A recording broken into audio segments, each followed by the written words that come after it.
Welcome, everyone.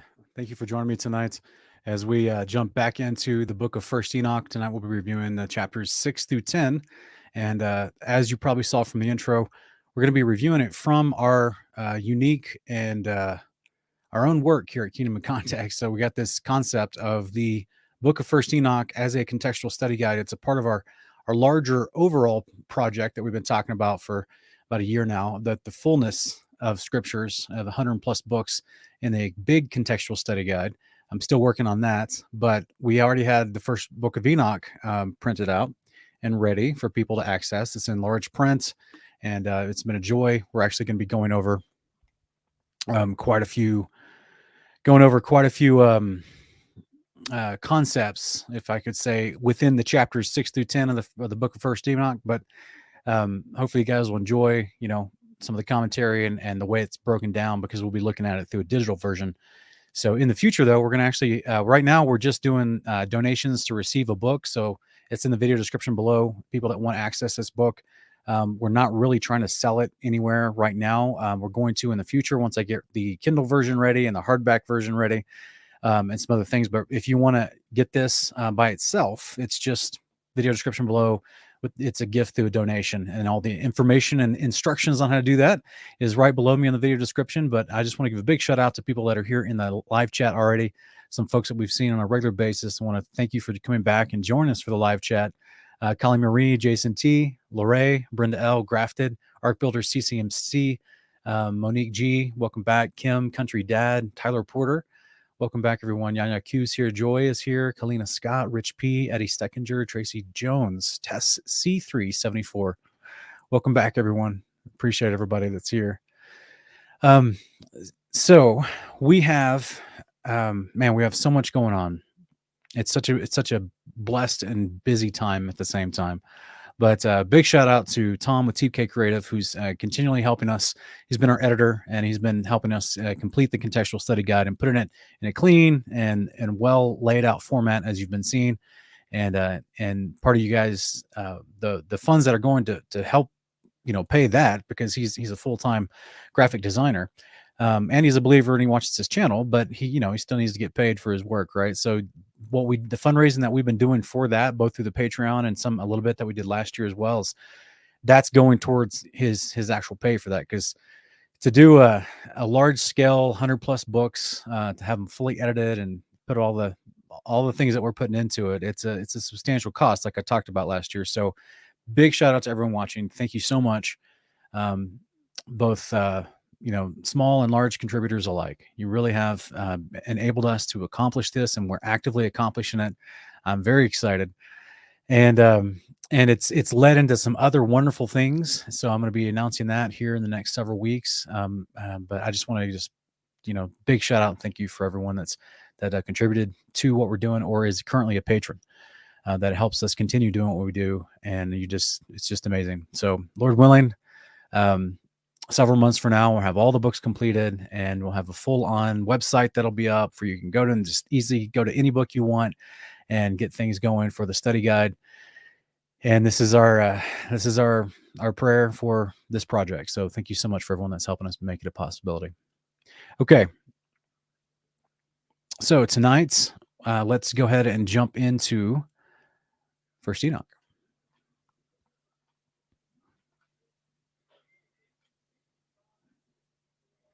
Okay, so we left off last time in chapter 6. So let's go back into chapter 6 if we can. See if I can get this big enough where everyone can see it here.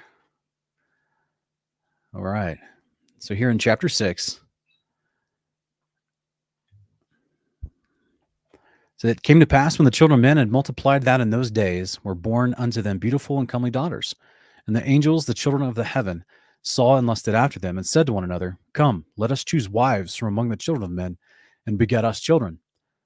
And Samyaza, who was their leader, he said unto them, I fear you will not indeed agree to do this deed, and I alone shall have to pay the penalty of a great sin. They all answered him and said, Let us all swear an oath, and all bind ourselves by mutual curse, not to abandon this plan, but to do this thing. And then swore they all together and bound themselves. by mutual curse upon it. So, guys, this to me is like the origin of the blood pact, right? That, bad guys, they go into a blood pact and they say, if you try to break the blood pact, then, well, if you try to get out, we'll kill you.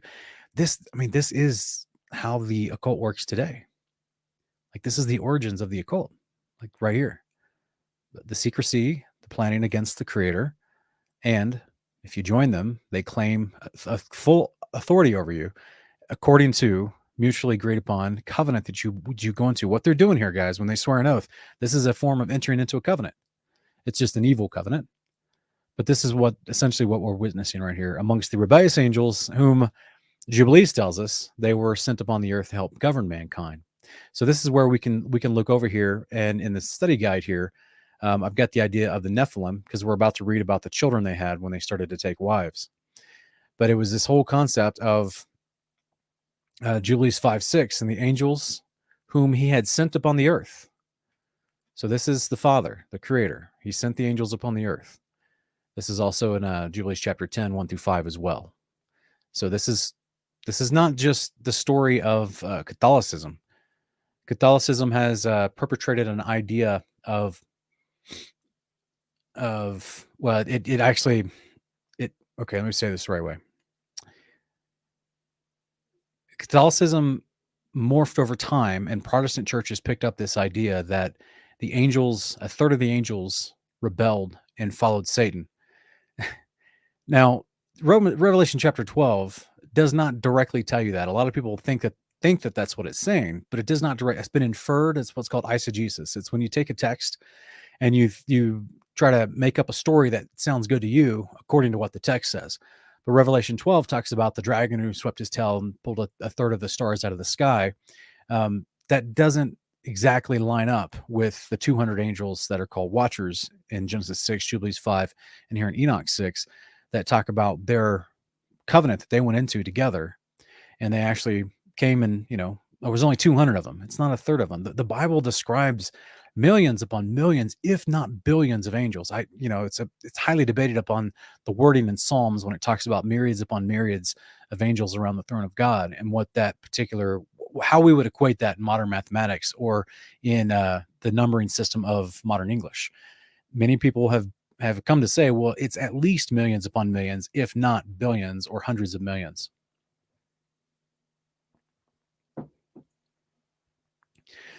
So it's not a third of all of heaven's angels that rebelled. There's only 200 of them. That's a very small minority. And it's about to tell us their names and what parts of deception they were responsible for. We're not going to get every single one of them highlighted, but it's going to tell us a good deal. But more than anything, I just want to share right here in Jubilees chapter 5, verse 6, it says, and against the angels whom he, that's the Creator, had sent upon the earth. Well, what are all angels for? All angels are for ministering servants sent out to those who are inheriting salvation. That's why they're created. This is Hebrews 1:14.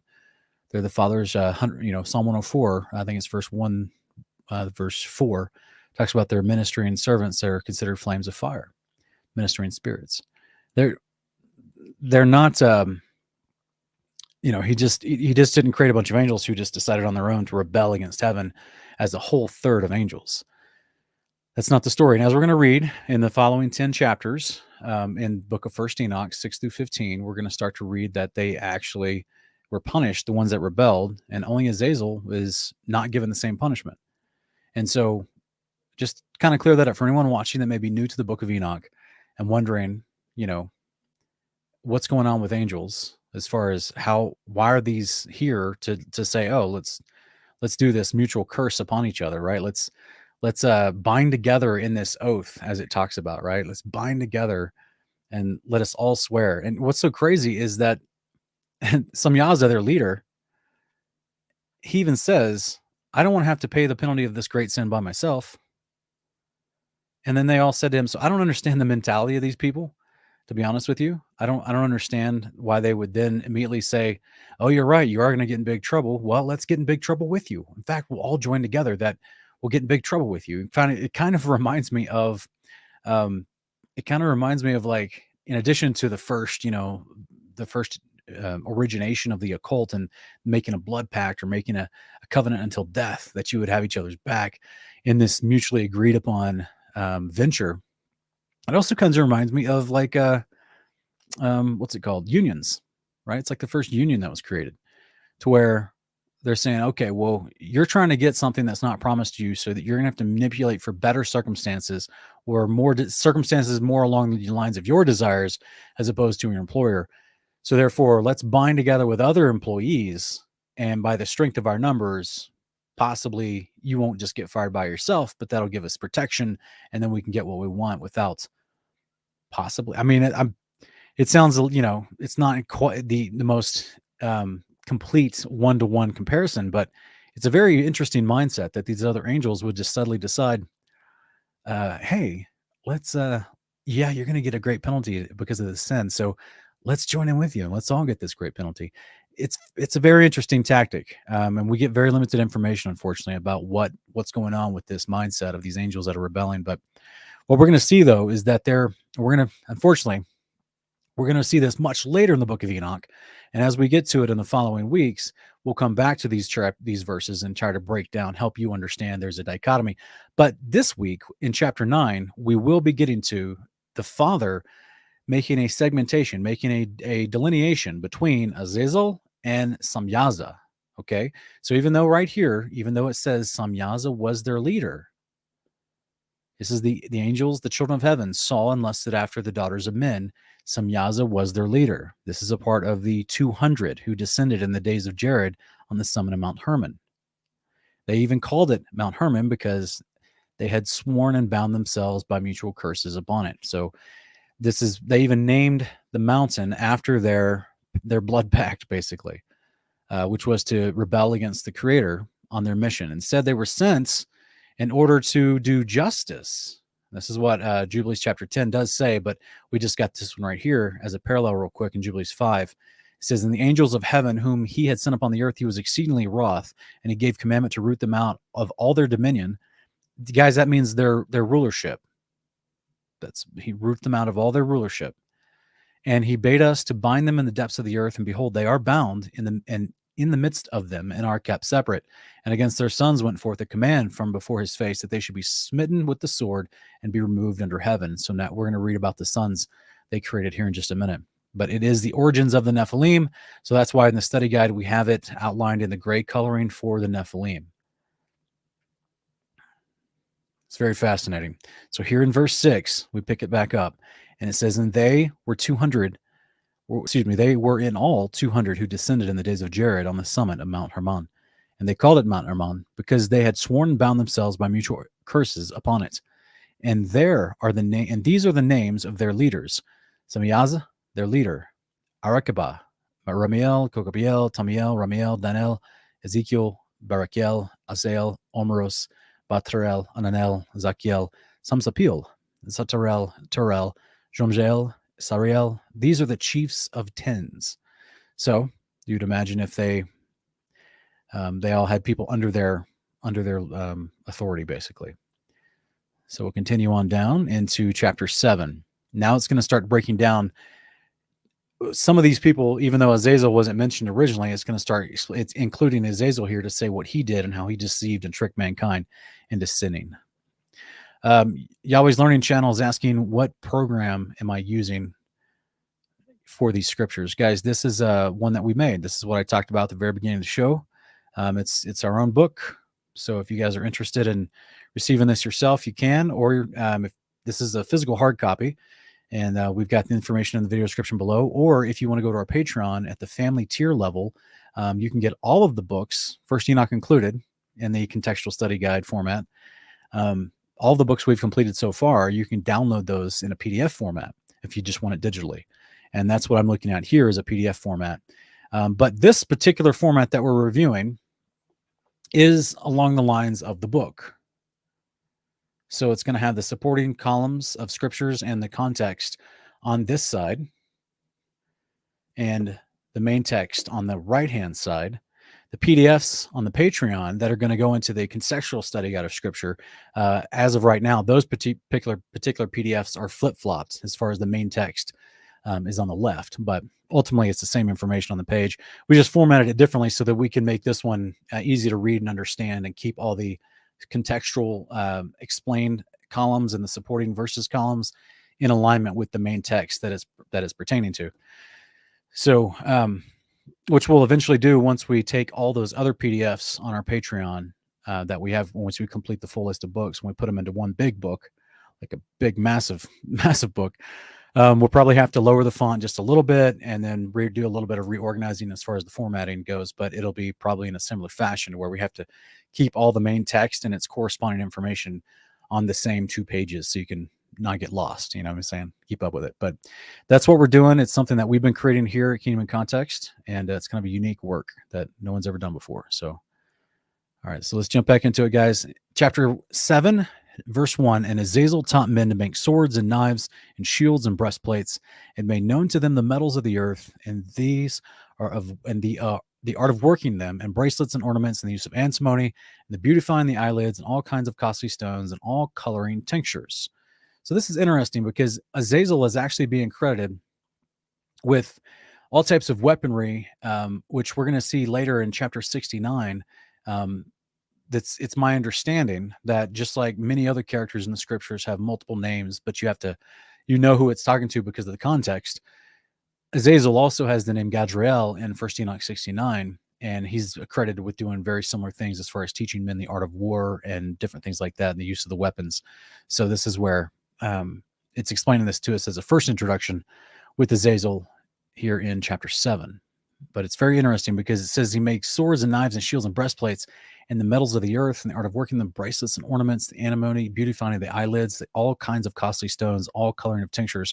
And I think I've went over this before, but it's pretty fascinating because it's essentially he's teaching him the value of the metals of the earth and how to use them and work them for war, for beautification of the face, that's for makeup. So this is where you would have the beginnings of seduction, as well as all types of costly stones, that's valuing of money and trade.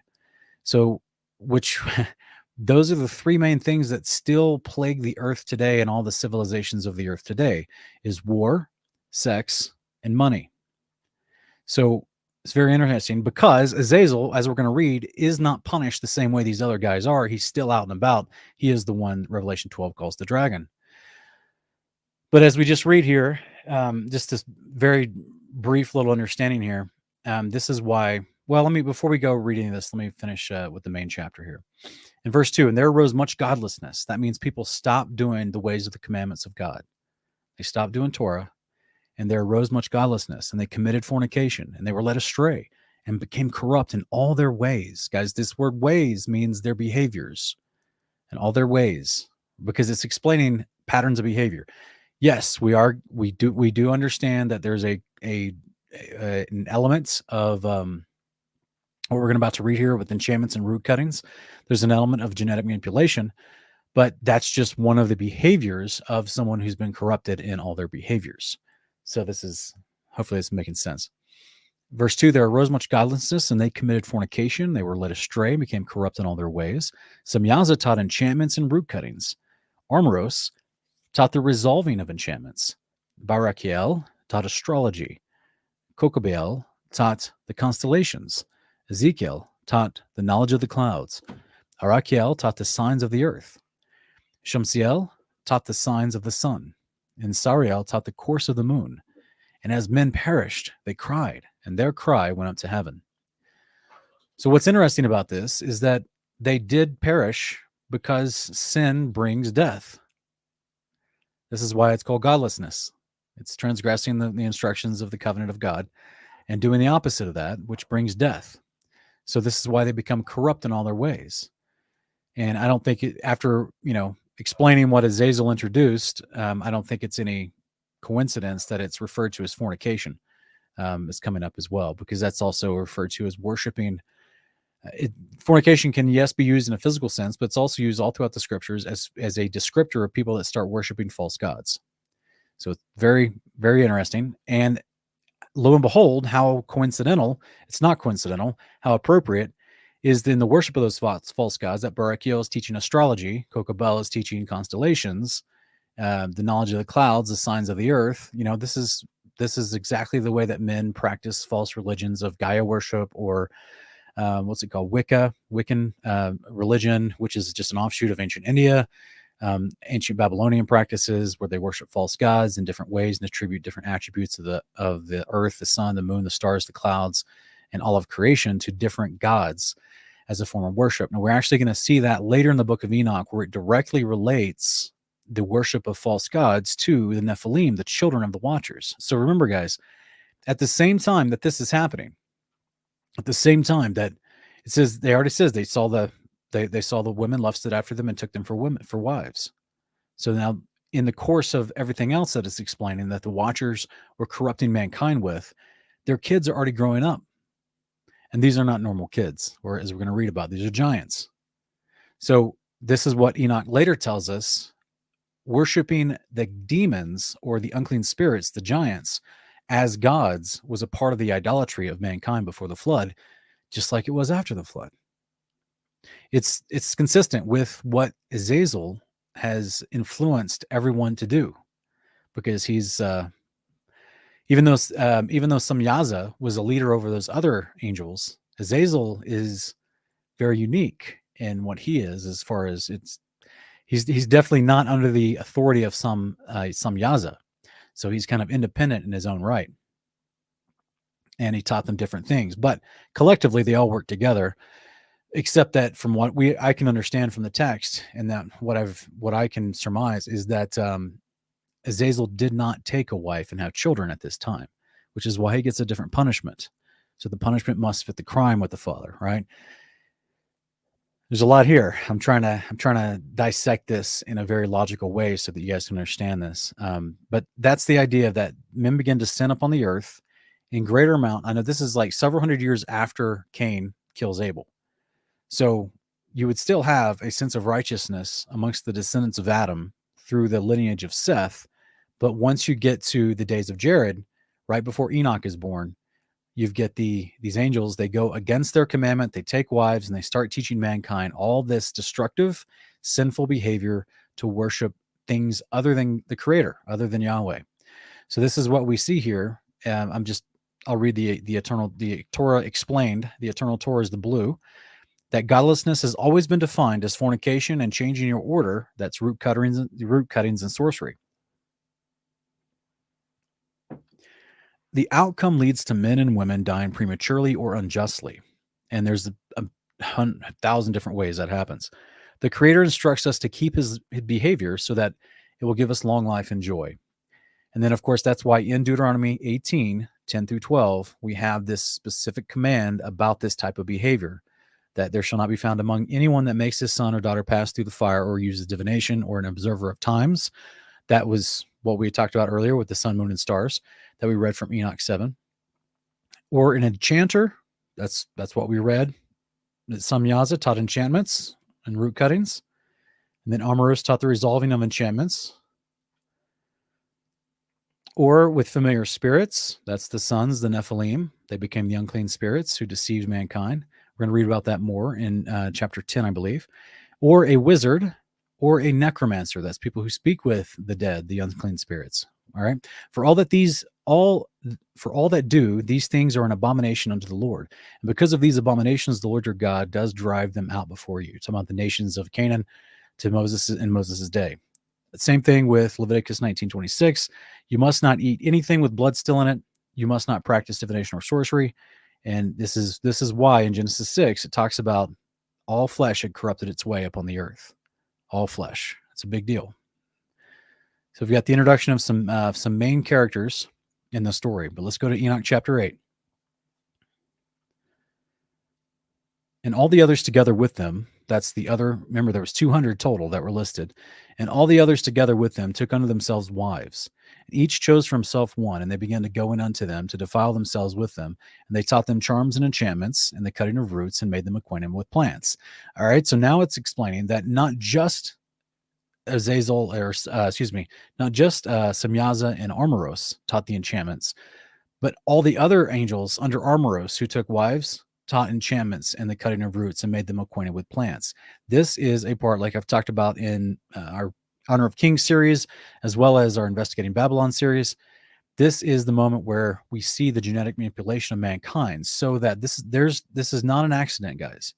Look at the wording here. These rebellious angels taught their wives that they took enchantments, charms, the cutting of roots, and made them acquainted with plants. This is sorcery and witchcraft.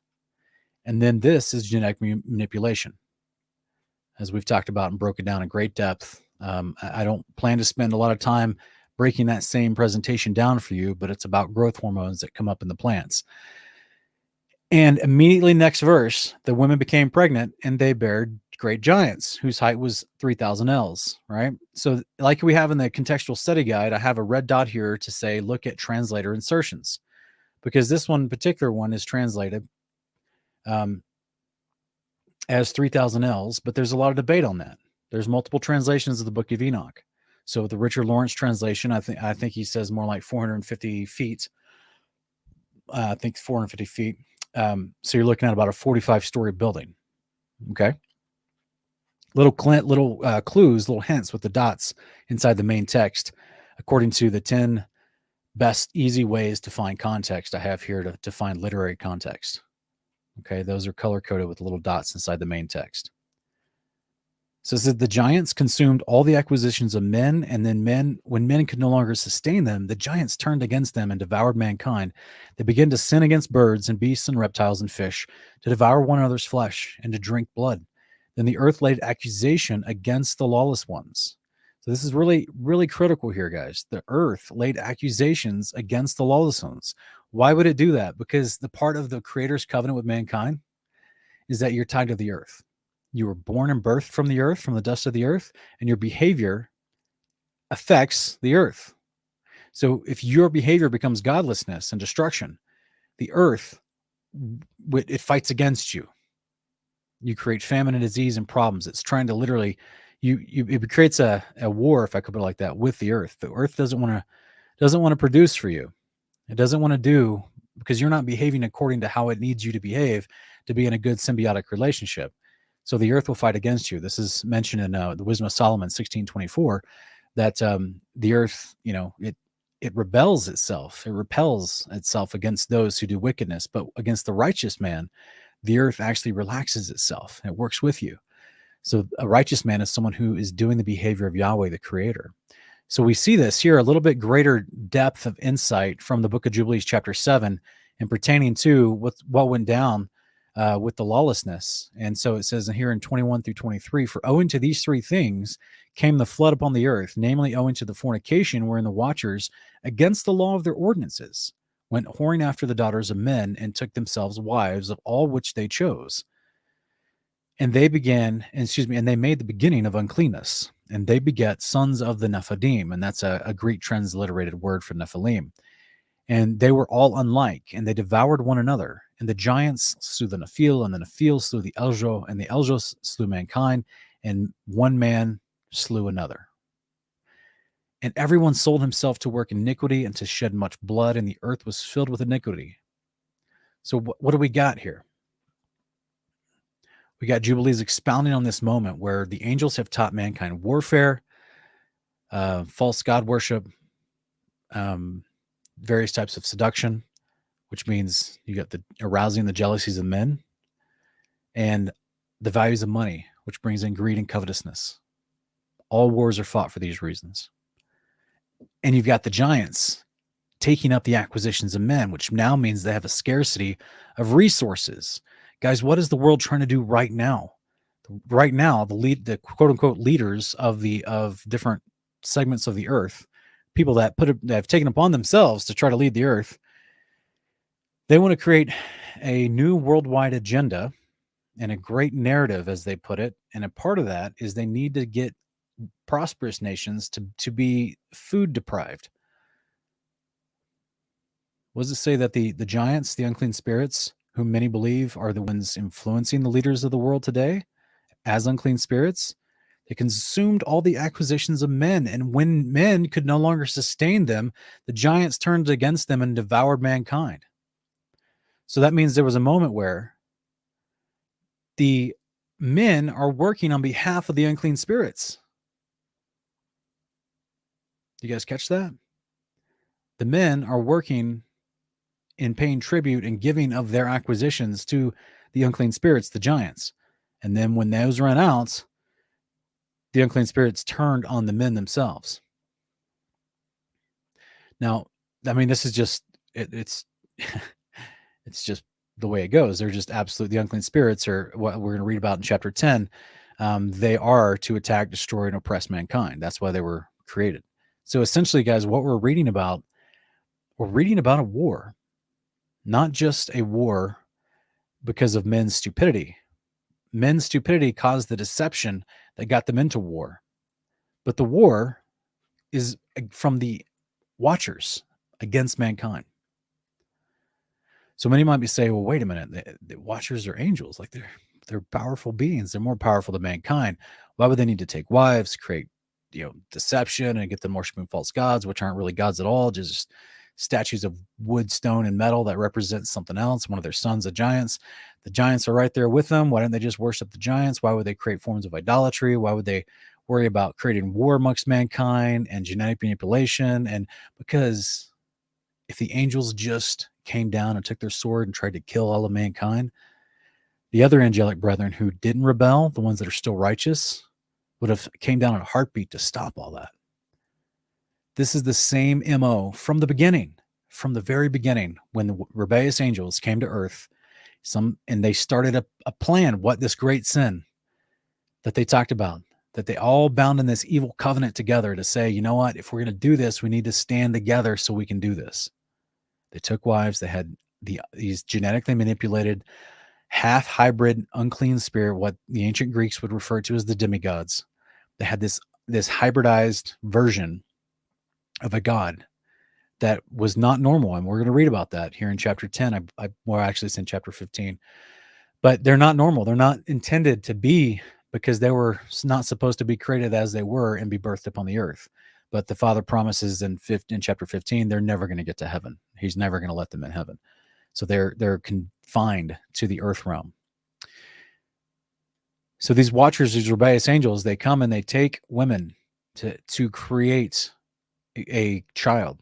That child is not just for the sake of them trying to have a family, because the angels, the fathers and the sons, are now a greater number of all bound in the same evil covenant, to where then they turn their efforts of deception on mankind and are teaching mankind how to kill themselves.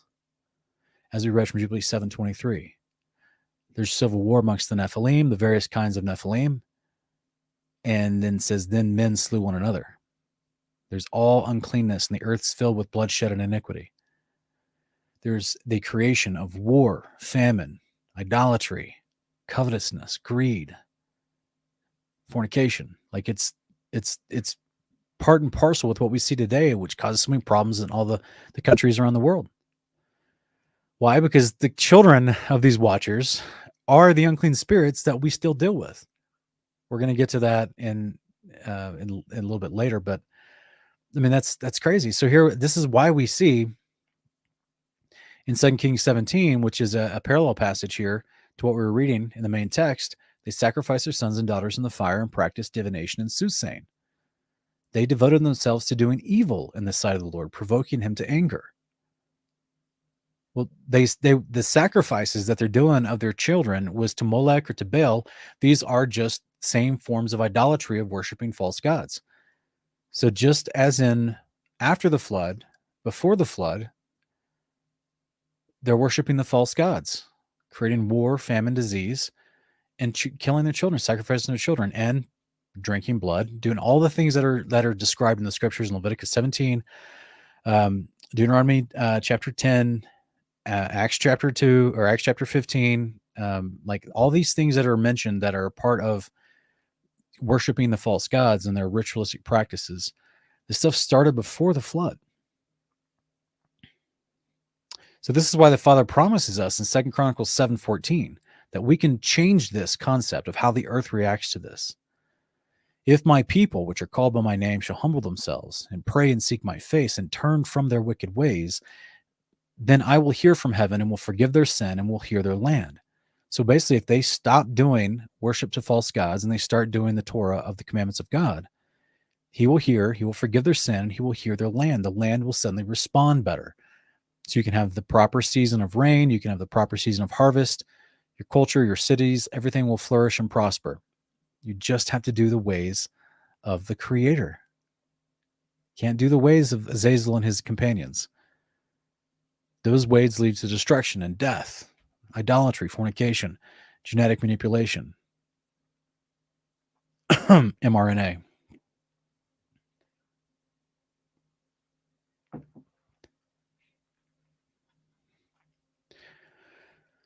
Yeah. This is why it's so important that we do the Creator's behavior. Let's look at Enoch chapter 9.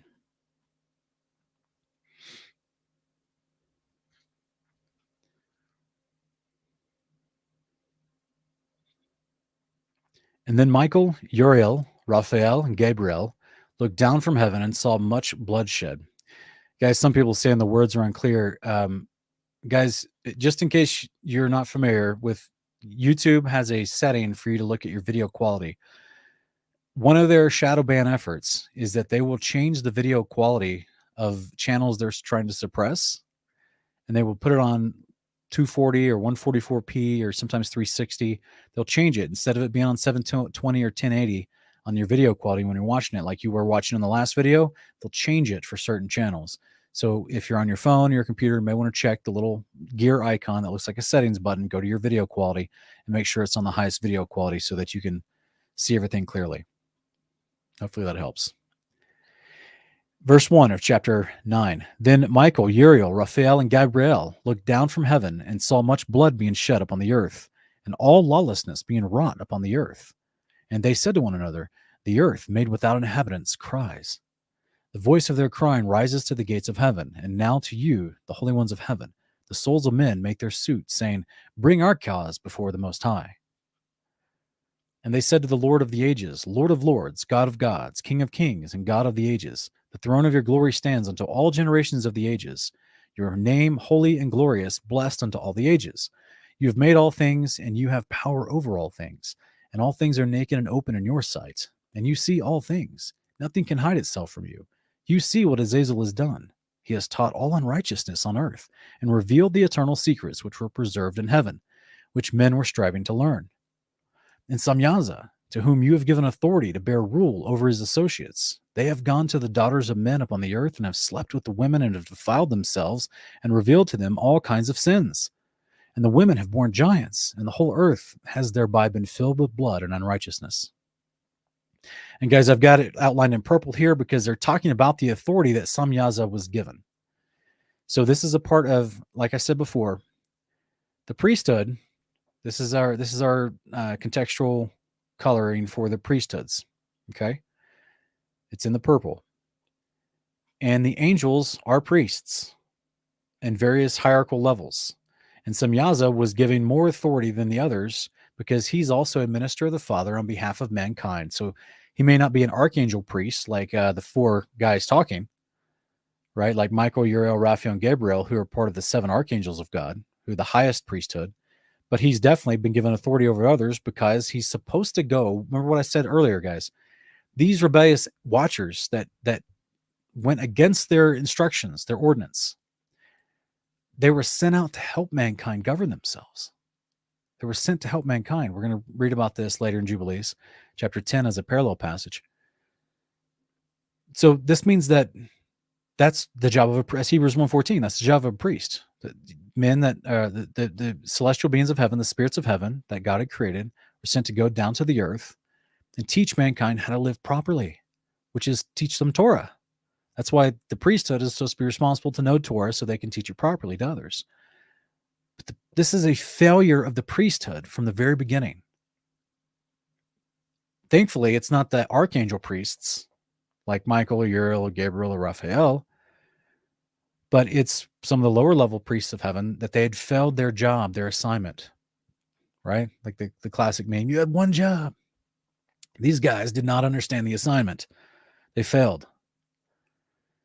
But it's because they were a part of a priesthood that they failed, because they were given the duty and the responsibility to go teach mankind proper behavior.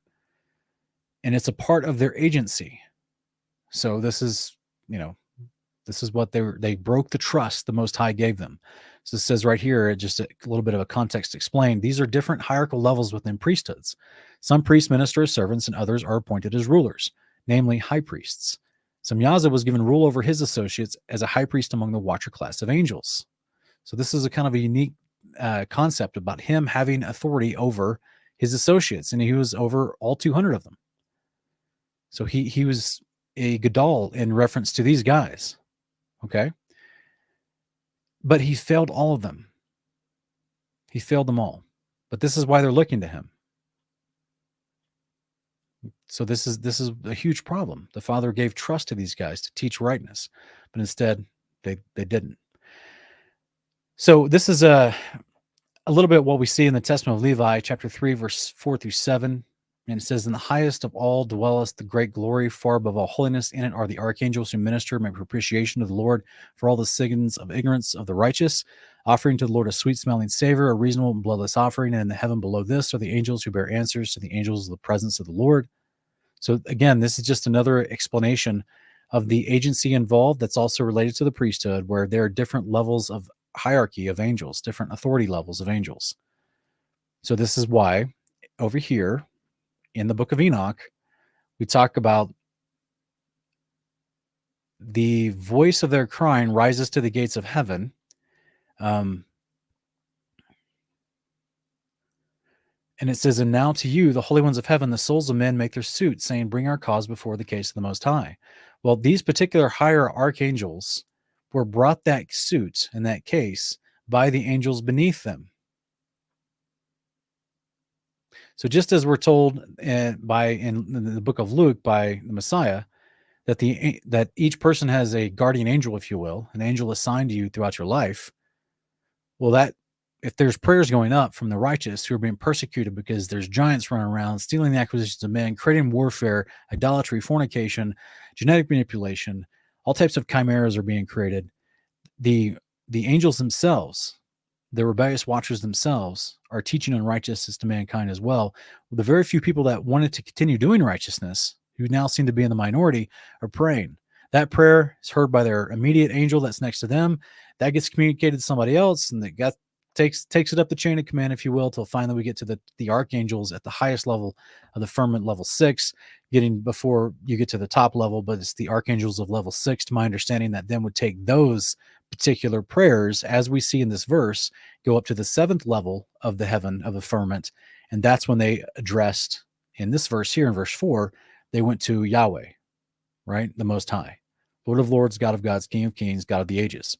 That's why they're addressing him like this, because they've now heard from the angels below them, and now they're taking it to the supreme, Most High. And they even say, we know that you've seen all these things, but they're coming up anyway with this request of prayer.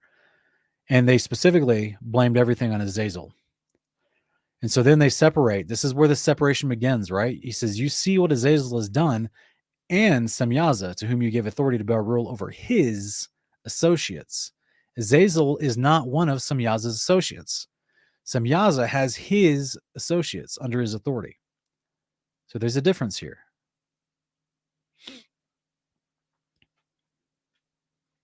So let's keep going here into Exodus chapter 9. It says, "And now behold, the souls of those who had died are crying and making suit to the gates of heaven. Their lamentations have ascended and cannot cease because of the lawless deeds which are wrought on the earth. And you know all things before they come to pass. And you see these things, and you do suffer them. You do not say to us what we are to do to them in regard to these." So these 4 angels are now asking the Most High, hey, what do you want us to do? You haven't said anything yet. This stuff's been going on. And people are now crying out, right? So I've put this in the green. I've put this in Sheol and Hades, because it says the lawless deeds are wrought up on the earth, and people are suffering as a result of them. And the suits are crying out, making their suits making their case to the gates of heaven. This is actually what we're going to see in Sheol. This is where the righteous cry out. We're going to see this in Revelation 6, 9 through 10. They're crying for vengeance. They haven't been resurrected yet. They're about to be. That's why they're at the end of this in verse 11, they're given the white robes of the resurrection. They're about to be. But Jesus himself is even explaining a parable in Luke 16 about Sheol and about those who are on the unrighteous side of Sheol. It says, and it came to pass when the beggar died, was carried by the angels into Abraham's bosom. The rich man also died and was buried. And in hell, that's in Hades or in Sheol, he lifted up his eyes, being in torments, and sees Abraham afar off and Lazarus in his bosom. And so the person that's in torment in Sheol, he asks Abraham and Lazarus to go back to his family and warn them, so they don't come to this place of sadness and despair.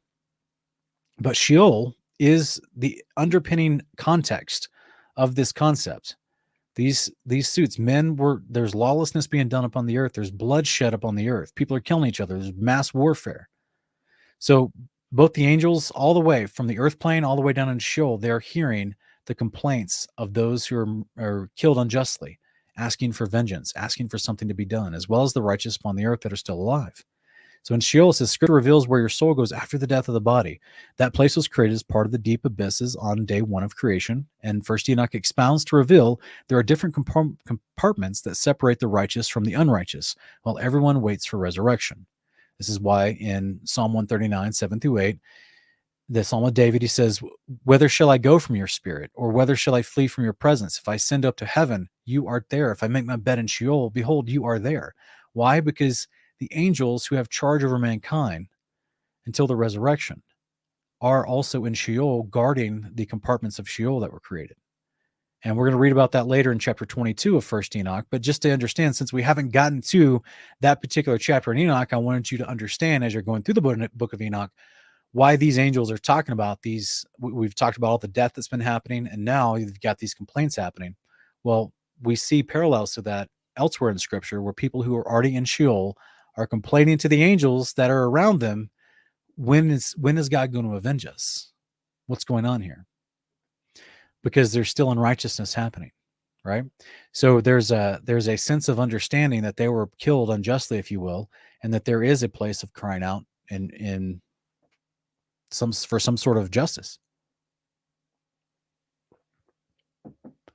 First Enoch 22 is going to expound upon that a little bit more. So let's look at chapter 10, verse 1. Then the Most High, the Holy and Great One, spoke, and he sent Uriel to the son of Lamech. And Uriel said to him, go to Noah and tell him in my name, hide yourself, and reveal to him the end that is approaching, that the whole earth will be destroyed, and a deluge is about to come upon the whole earth, and will destroy all that is on it. And now instruct him that he may escape, and his seed may be preserved for all the generations of the world. So, guys, this is this very interesting part, because not only is this agency, right? This is why it tells them to go and deliver this message in my name. That's in the authority of Yahweh, the Most High. But he sends this angel Uriel, one of those 4 archangels mentioned earlier in chapter 9, to the son of Lamech. That's to Noah, right? So this is actually happening. This is the instruction that's going to happen later, of something that's going to happen when the time comes. So this is what we try to express to folks when you're looking for a greater context, that a lot of times the Yahweh is addressing the long-standing concept, right? Because of what's the destruction that's been going on in these previous chapters that we just read from 6 through 9, and everything that's causing upon the earth. There's a deluge, the big flood of Noah is about to come.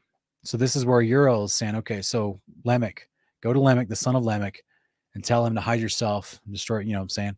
So you're given an encapsulated summary of leading up to the big event that is mentioned here. There's 2 big events that are mentioned in the book of First Enoch from all the different scrolls that are compiled. It's the flood of Noah and the second coming of the Messiah. Those are the 2 big events that get prophecy within the book of First Enoch, leading up to those significant moments that are highlighted in this overall book amongst the different scrolls that compile this book. Okay. So it goes on to say, and just real quick, I just want to point out that this is agency that's happening here. This is why we have it highlighted in this dark yellow. The Creator sends his agent Uriel to Noah to warn of the coming judgment of the flood. And this is what we see happening in the warning in Genesis 6. So just in case you ever wondered, how did Noah understand all this? Well, an angel came and directly explained it to him, because the Father works like that with his prophets. It's very simple. Those who are faithful to the Father, he's not afraid to send an angel directly and just tell you what's going on, especially when he's trying to preserve a seed for all generations of the world, as it says right here. Instruct him that he may escape this deluge that's about to come upon the whole earth, and his seed may be preserved for all the generations of the world. And again, the Lord said to Raphael, bind Azazel hand and foot and cast him into the darkness, and make an opening in the desert which is in to dwell, to cast him therein, and place upon him rough and jagged rocks, and cover him with darkness, and let him abide there forever. Now, this is where I included this little red dot, because it's a part of it's actually a light red dot, and it's a part of looking up the definitions of the words. So you want to find the definition of the word. That's the goal here. And when you find the definition, you can see it's a word called olam, which doesn't mean forever, as in the normal sense of like eternity, but it means a long time.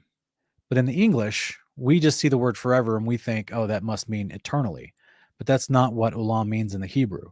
So this is where you just have to understand the context of what's explained about Azazel and the punishment that's to come. And it says, cover his face that he may not see the light, and on the day of the great judgment, he shall be cast into the fire. So this is where I've tried to say before, and we talked about this in Honor Kings, and I think I talked about this in an interview with some other YouTubers one time. I think it was in one of our Mark of the Beast roundtables that we did with Mikey, Jenny, and some other brothers, West Blaze.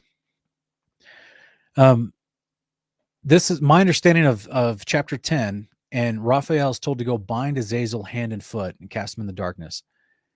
We see later in Enoch 54 that Raphael, Michael, Uriel, and I believe Gabriel, they all go bind Azazel and throw him into the darkness and throw him into the pit at the return of Yeshua.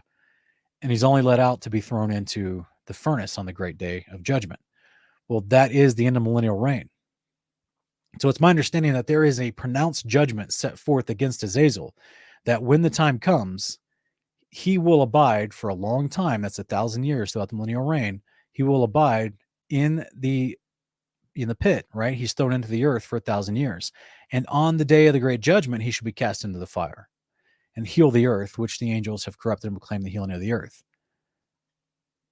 The terminology of healing the earth, by the way, means that the corruption that's going on is going to be removed, basically. And we're going to see that later in, I think it's chapter 64, I believe, or 65, when it talks about the lake of fire and how Azazel, his cohorts, the unclean spirits, or the rebellious angels that are being locked away, Samyaz and his associates, when they're finally judged under the Messiah, they're thrown into the lake of fire, and it changes temperature, and then it turns into eternal fire, because it was a part of healing the earth and healing the kings of the earth, those who had seen corruption and righteousness being removed from the face of the earth, change their hearts to some capacity. But those who will be judged and thrown into it will also receive that fate as well. We'll go into that later. It's a much longer story when it goes into the lake of fire and the process that happens with the angels being thrown in first and then mankind later. But this is the connecting qualifier of context. I just want to say, this is why it's my understanding that a pronounced judgment goes forth from the Most High. That Azazel, because of what you've done and the unrighteousness that you've shown mankind, this will be your punishment before you're thrown into the lake of fire on the day of the great judgment. Well, the day of the great judgment and anyone being cast into the fire did not happen at the flood of Noah, nor did it happen during the days of Enoch, anytime before the flood of Noah. This is the pronouncement for Azazel, which is why I've said before, Azazel gets a different punishment than Samyaza. These are different characters in the story. They all didn't do the same things. They collectively were a band of bad guys, but the punishment fits the crime according to the Father's Torah. Azazel's not going to be punished like Samyaza because he didn't do the exact same things as Samyaza did. Samyaza took a wife, had genetically altered children that caused greater corruption, those children were then worshipped as gods. Samyaza also taught the genetic manipulation for those children. Azazel taught weaponry, the value of money, and tinctures of the eye, like makeup, right? Which led to fornication, covetous greed, and warfare. But that doesn't mean he directly took children, had a kid, and started and did idolatry by it, if that makes any sense. So it seems to be, from my understanding of the breakdown of the different judgments of these rebellious angels, it seems to be their punishment fits their particular behaviors. Azazel stands apart, if I could put it like that, from Samyaza and the other part of the 200 that were under Samyaza's authority. Samyaza and those who took wives and had unclean spirits as offspring, they received a much, much, much harsher immediate punishment. Well, I shouldn't say immediate, because there was still some time before their punishment took place as well. But they didn't last after the flood, that's for sure. Azazel did. He's still out roaming like a roaring lion, seeking whom he may devour still today. He doesn't get wrapped up in a chain and thrown into a hole until the Messiah's second coming, which is what is just explained here. So ultimately, though, I have it in the yellow because it is a part of agency. It is Raphael being given the authority to go proclaim this, that this is going to be happening in the name of the Father, in his authority. So it goes on in verse 6 to say, and on that great day of judgment, he shall be cast in the fire and heal the earth, which the angels have corrupted, and proclaim the healing of the earth, that they may heal the plague, and that all the children of men may not perish through all the secret things that the watchers have disclosed and have taught their sons. And the whole earth has been corrupted through the works that were taught by Azazel. To him ascribe all sin. Guys, this is why we have our moments in Leviticus, where in Leviticus 16, the Day of Atonement, you've got the Azazel is the scapegoat. He's the one the high priest puts the sin on and sends out into the wilderness, because it's metaphoric of what's going to happen, because this guy kind of seemed to lead the way, if you will, as far as the corruption idea. This is a little bit of speculation. I want to be very, very clear that what I'm about to say is speculation. But I've studied this story since 2008, and it seems to be that Azazel, it would make sense from what I'm reading. If all sin is ascribed to Azazel, he's corrupted the whole earth through the works that he taught mankind. And he definitely didn't stop Samyaza, and how Samyaza had his own authority under his regiment of angels under his authority.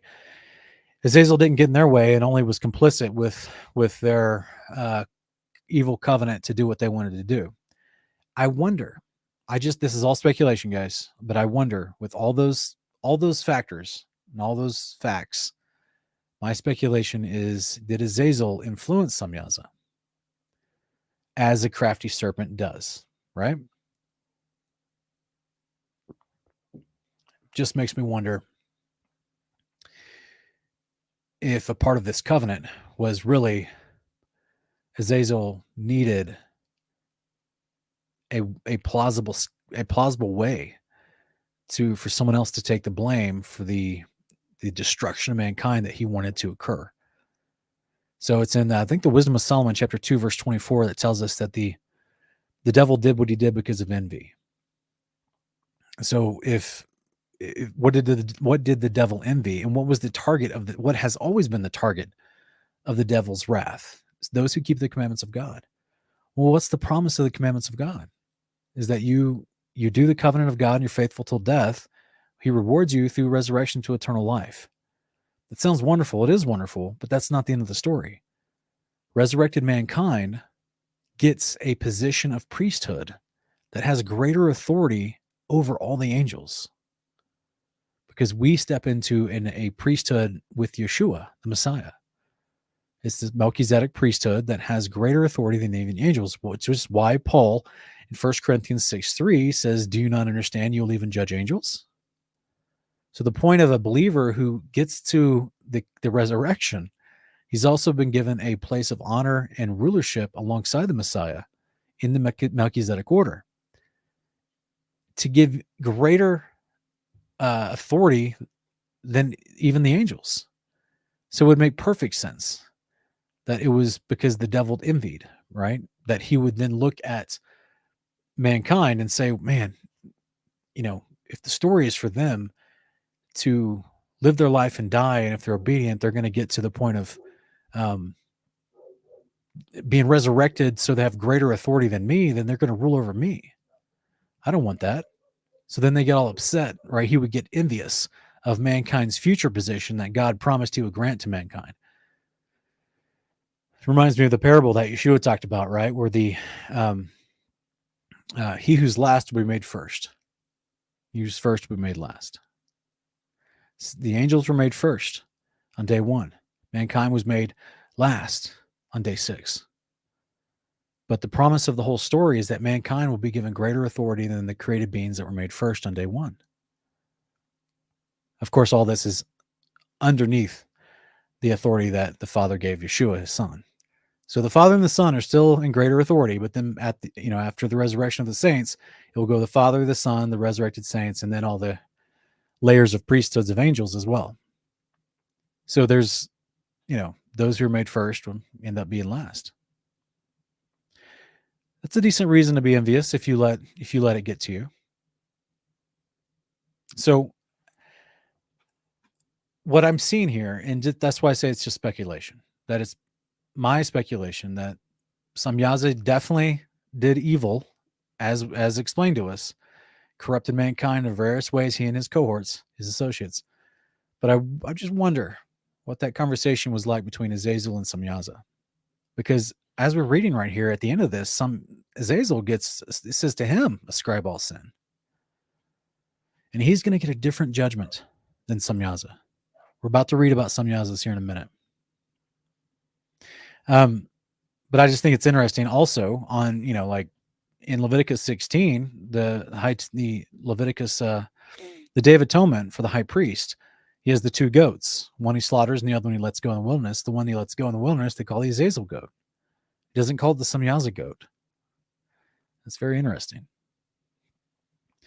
So not only do I think it's kind of a unique parallel of actions in Leviticus 16 that portrays what happened during the days before the flood, where Azazel, even though all sin was ascribed to him, he's let go. But obviously, eventually he's going to be locked away, right? But it says, take him to the desert, which is in Dudiel, and cast him therein.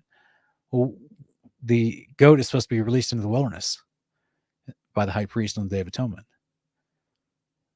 It's very interesting. It's like that one little act on the Day of Atonement is explaining the history and foreshadowing the future judgment of Azazel. It's very interesting.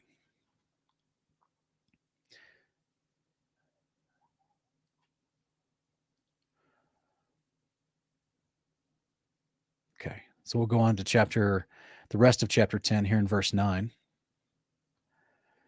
It says, and to Gabriel said the Lord, proceed against the bastards, the reprobates, and against the children of fornication, and destroy the children of the watchers from amongst men. Send them one against the other, that they may destroy each other in battle. For length of days shall they not have. And no request that they make of you shall be granted unto their fathers on their behalf. For they hope to live an eternal life, and that each one of them will live 500 years. So this is another moment of agency, which is why we have it outlined in the dark yellow, where Gabriel is told by Yahweh to go and create a civil war. The Creator sends his agent Gabriel to cause the Nephilim to fight each other as a part of their judgment. And then, so this is fascinating to me. This is the children of the watchers. This is the Nephilim.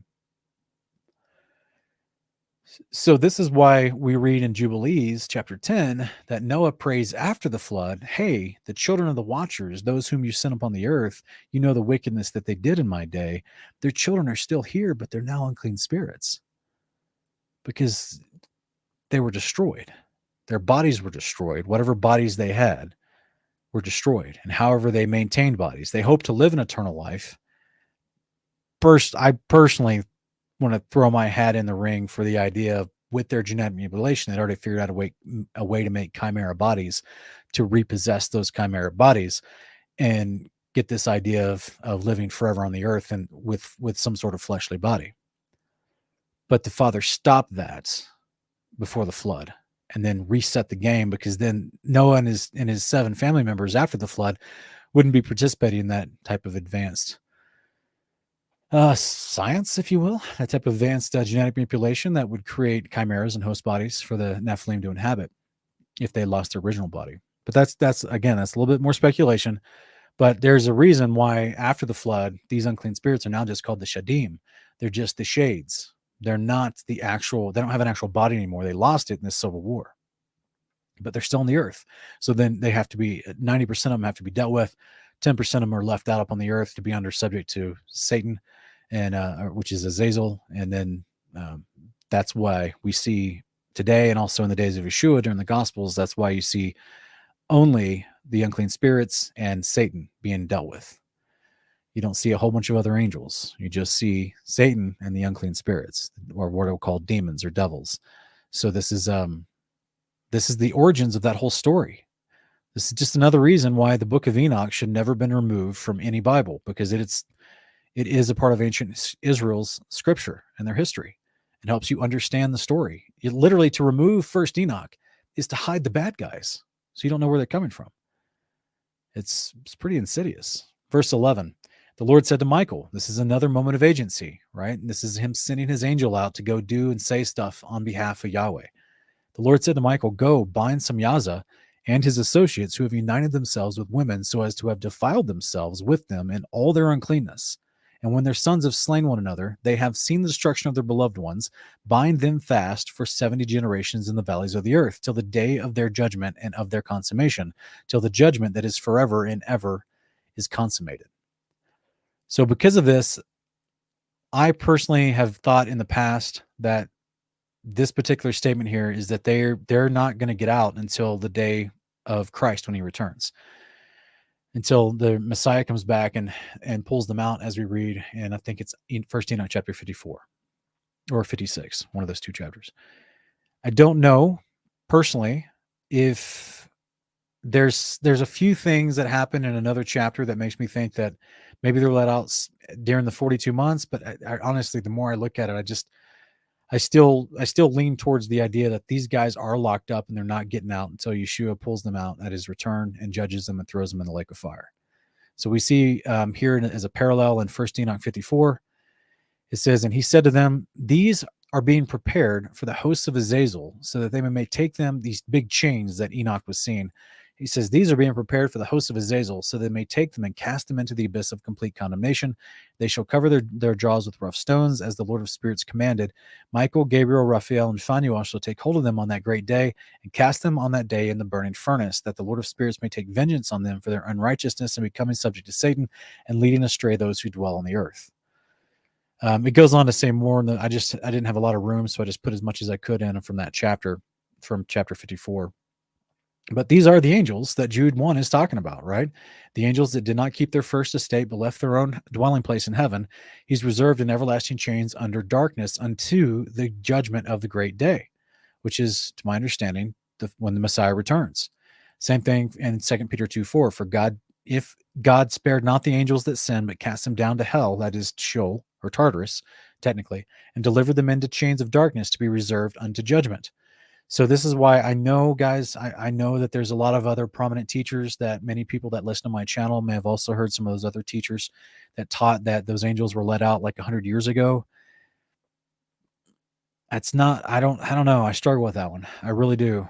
And I know there's probably people typing right now trying to tell me why I'm wrong, but all the things that, some of the arguments that are brought forward for that theory is that they say there's a hockey stick skyrocket in innovation in science and technology that happened around the early 20th century. And they think that the way they calculate 70 generations, they think that's when these angels would be let out. But it did not, that all the things that quote unquote skyrocketed in technology and innovation, we literally had back in the day with the ancients.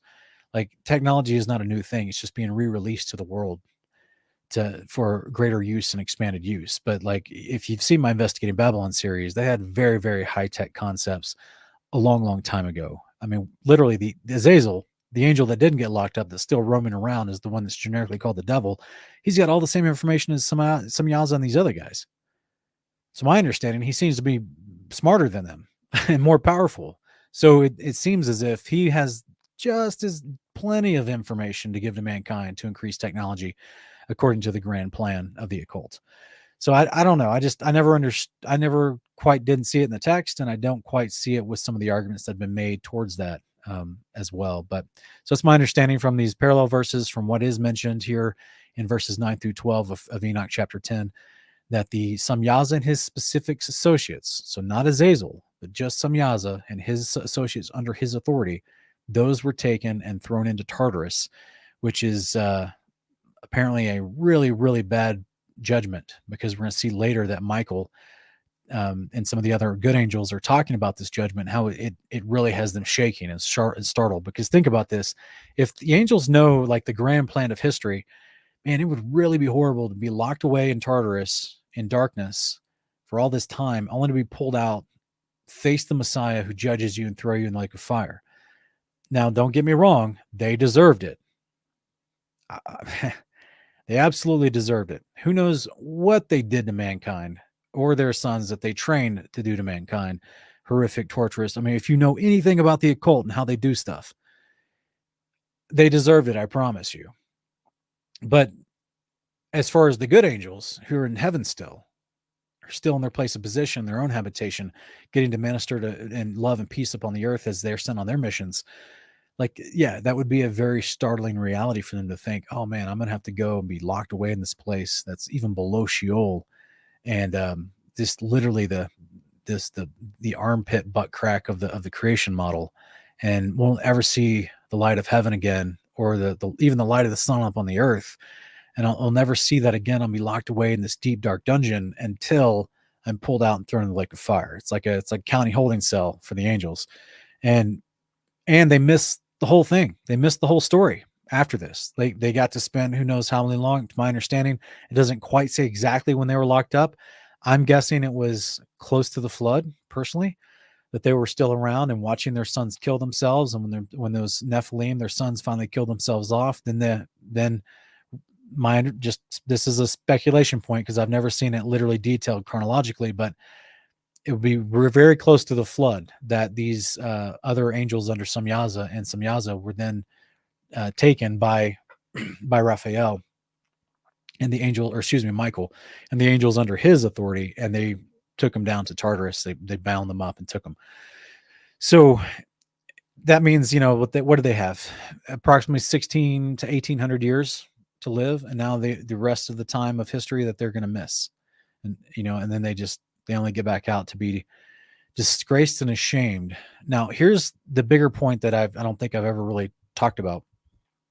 Why did they get let out at the second coming of Messiah? Why didn't he just throw them in the lake of fire now?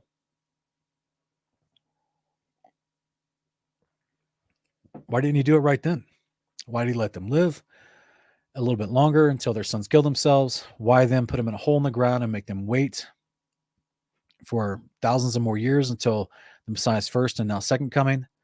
Oh, by the way, thank you guys for the super chats. Thank you, Miss Lorraine. I saw that. And I think it was Rich. Someone else dropped a super chat up here a little earlier. Appreciate that, guys. Oh, I'm sorry. It's RW True Seeker Believer. Appreciate the super stickers, guys. Thank you so much. Because a lot of people are saying, like, what? Why let them, like, just take them out right then? Don't even mess with them. You don't even need Tartarus at that point. Well, if you understand the creation model and you understand how angels are created versus humans, and you understand the Torah, then you understand that the people that, for one, the judgment of anyone thrown in the lake of fire was promised to the Messiah, the Son of God. This is what he tells us in John 5. That means even judgment over the angels. So until we have a man who comes in the flesh and lives perfectly and sacrifices his life to get to his resurrected priestly appointment, which was promised for the Messiah. It's because, remember, what does that do once he comes as a man and then dies and resurrects as a glorified man?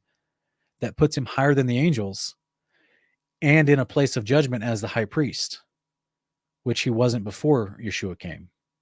So now that Yeshua is in that place and the judge is in its proper place, which is a moment of waiting, then the Father's like, now not only now have I got my judge that I needed according to my word and prophecy and Torah, but now there's an appointed time.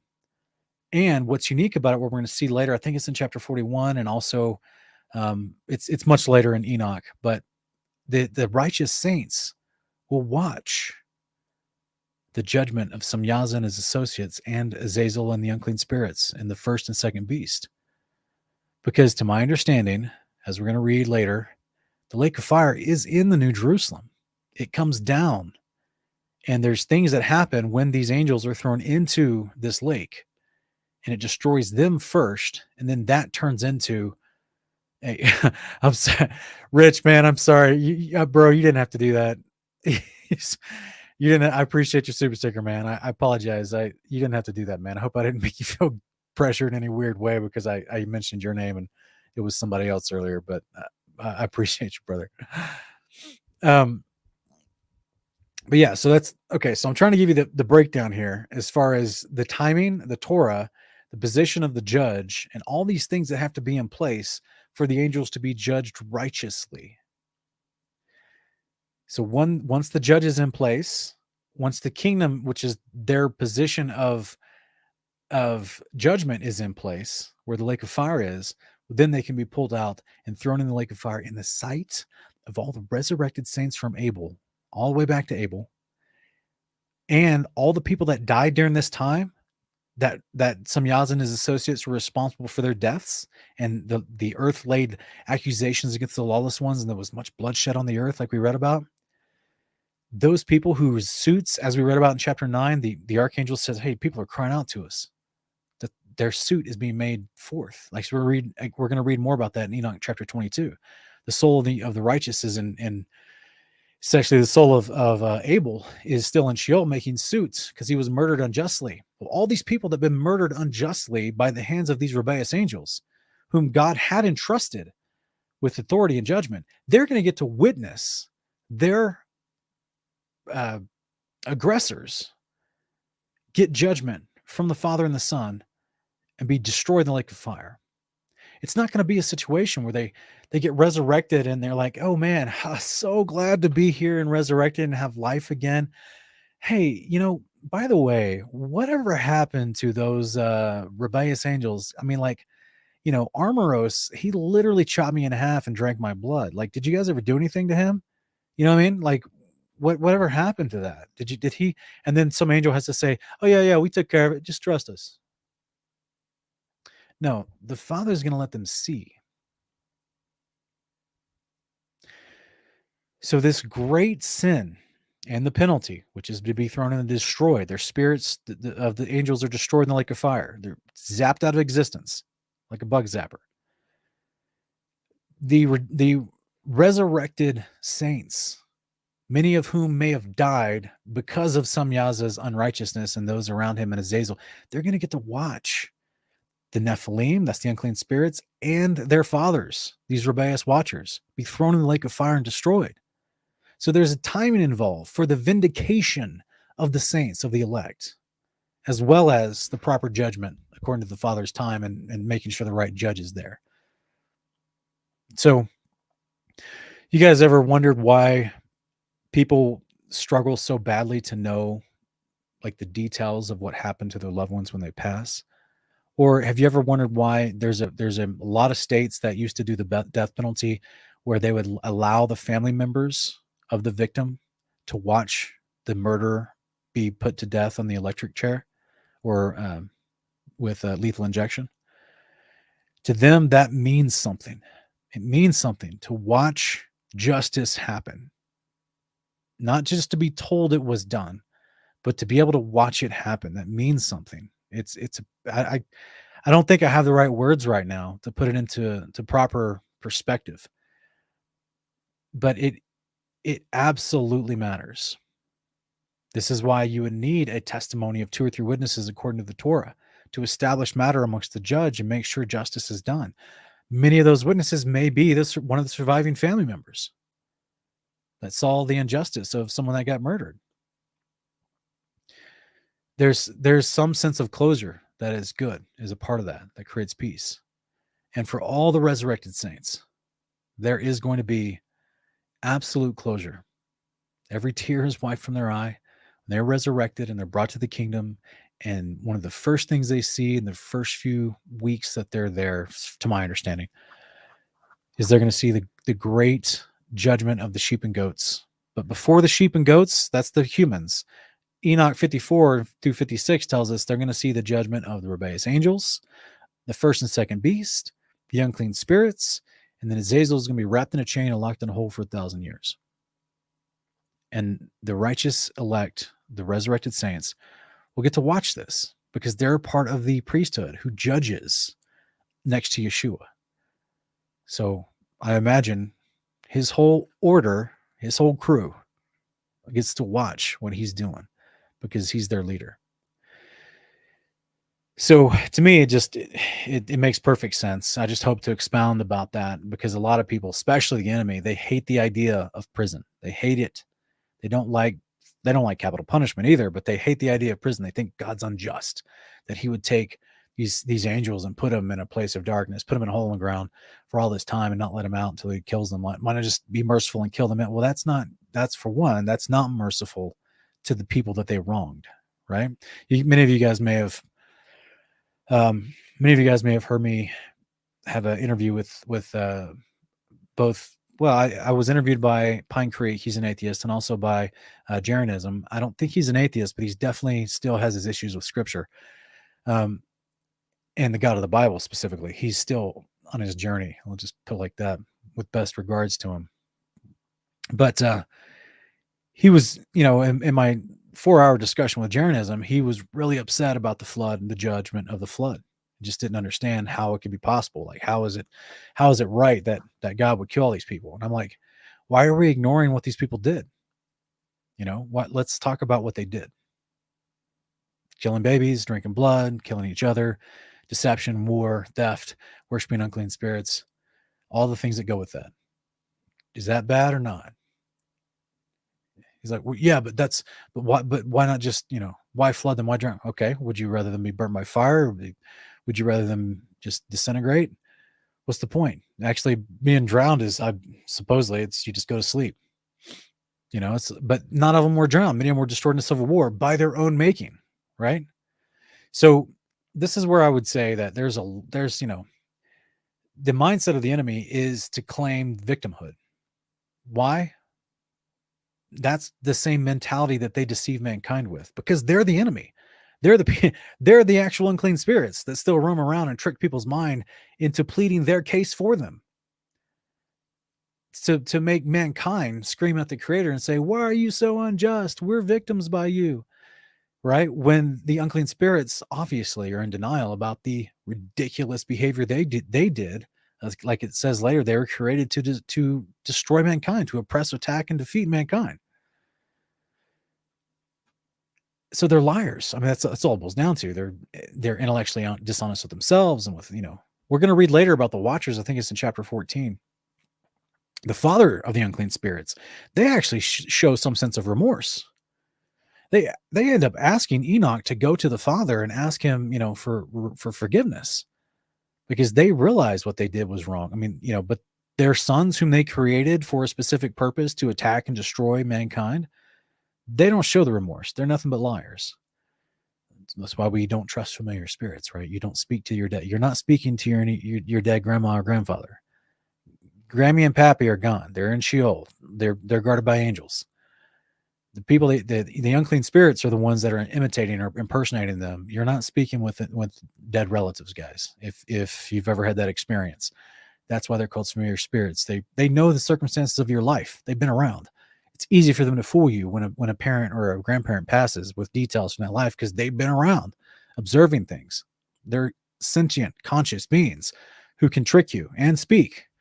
They're unclean spirits. They're deceivers. So this is, they don't even show the same remorse that the Watchers do when they get their punishment. They're just ready to, go be with Satan and keep doing unrighteousness. There's a lot here, guys. There's a lot here. It's a big introduction to why we experience life the way we do. So let me see here. Yeah, verse 13. And in those days I shall be led off to the abyss of fire, to the torment and the prison which they shall be confined forever. And Samyaza shall be condemned and destroyed. He will from now on be bound together with them to the end of all generations. And then and destroy all the spirits of the reprobate and the children of the watchers, because they've wronged mankind. Destroy all wrong from the face of the earth, and let every evil work come to an end. Let the plant of righteousness and truth appear. Think this is interesting because this is used in the book of Jubilees also, this little turn of a phrase, what we would call an idiom. It's used in the book of Jubilees. It talks about the plant of righteousness appearing in the days of Abraham, and that his seed would produce a plant of righteousness. Meaning, what do we call in Romans chapter 9 and 10? What does Paul call Yeshua? He calls him the vine. Israel's the branch, right?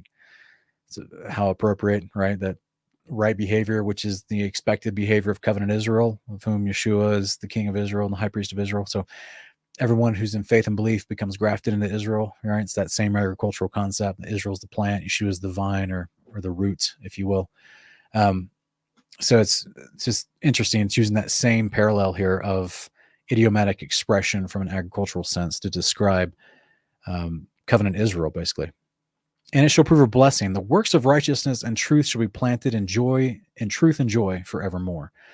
That's obviously, it's part of the covenant. So actually I have that in the light pink, and that is part of the covenant. One of the major points of context throughout Scripture. That's always, even before Mount Sinai, way before Mount Sinai, since Adam, it's the expectations of covenant of right behavior. As mankind does the behavior of the Messiah, which is the behavior of the Father, the commandments of God, and then that is the terms of the covenant of Israel. So I have here in my context explained that the covenants, by removing the overly powerful rebellious angels and their children, the Nephilim, which are the giants, the children of the covenant can flourish again, leading to the promised seed of the Messiah. So this is why I have that outlined here as a part of the covenant context, because we have a beautiful moment where the Father's like, all right, things have got out of control, but I'm going to spare the righteous so they can continue to propagate. We got more in chapter 10. Verse 17 says, and then shall all the righteous escape and shall live till they beget thousands of children, and all the days of their youth and their old age they shall complete in peace. And I have the dark red here look for translator insertions, because if you look in alternate translations, it'll say they shall complete their Sabbaths in peace. Because yes, the Sabbaths are eternal, they're forever, and they'll be kept in the days of the new millennium, the kingdom come, which is a part of this context here, that the righteous shall escape. And this is the New Jerusalem concept. Okay. So when the New Jerusalem comes, those who are righteous will escape judgment, because Yeshua judges them as sheep and allows them to live. And then they shall beget thousands of children, because they're going to live to the age of the tree of life throughout the millennial reign. They're going to have extremely long lifespans again, as we've talked about before. So it says, verse 18, then shall the whole earth be tilled in righteousness, that's right behavior, and shall all be planted with trees and be full of blessing. And all desirable trees shall be planted on it, and they shall plant vines on it, and the vine which they plant thereon shall yield wine in abundance. Because why?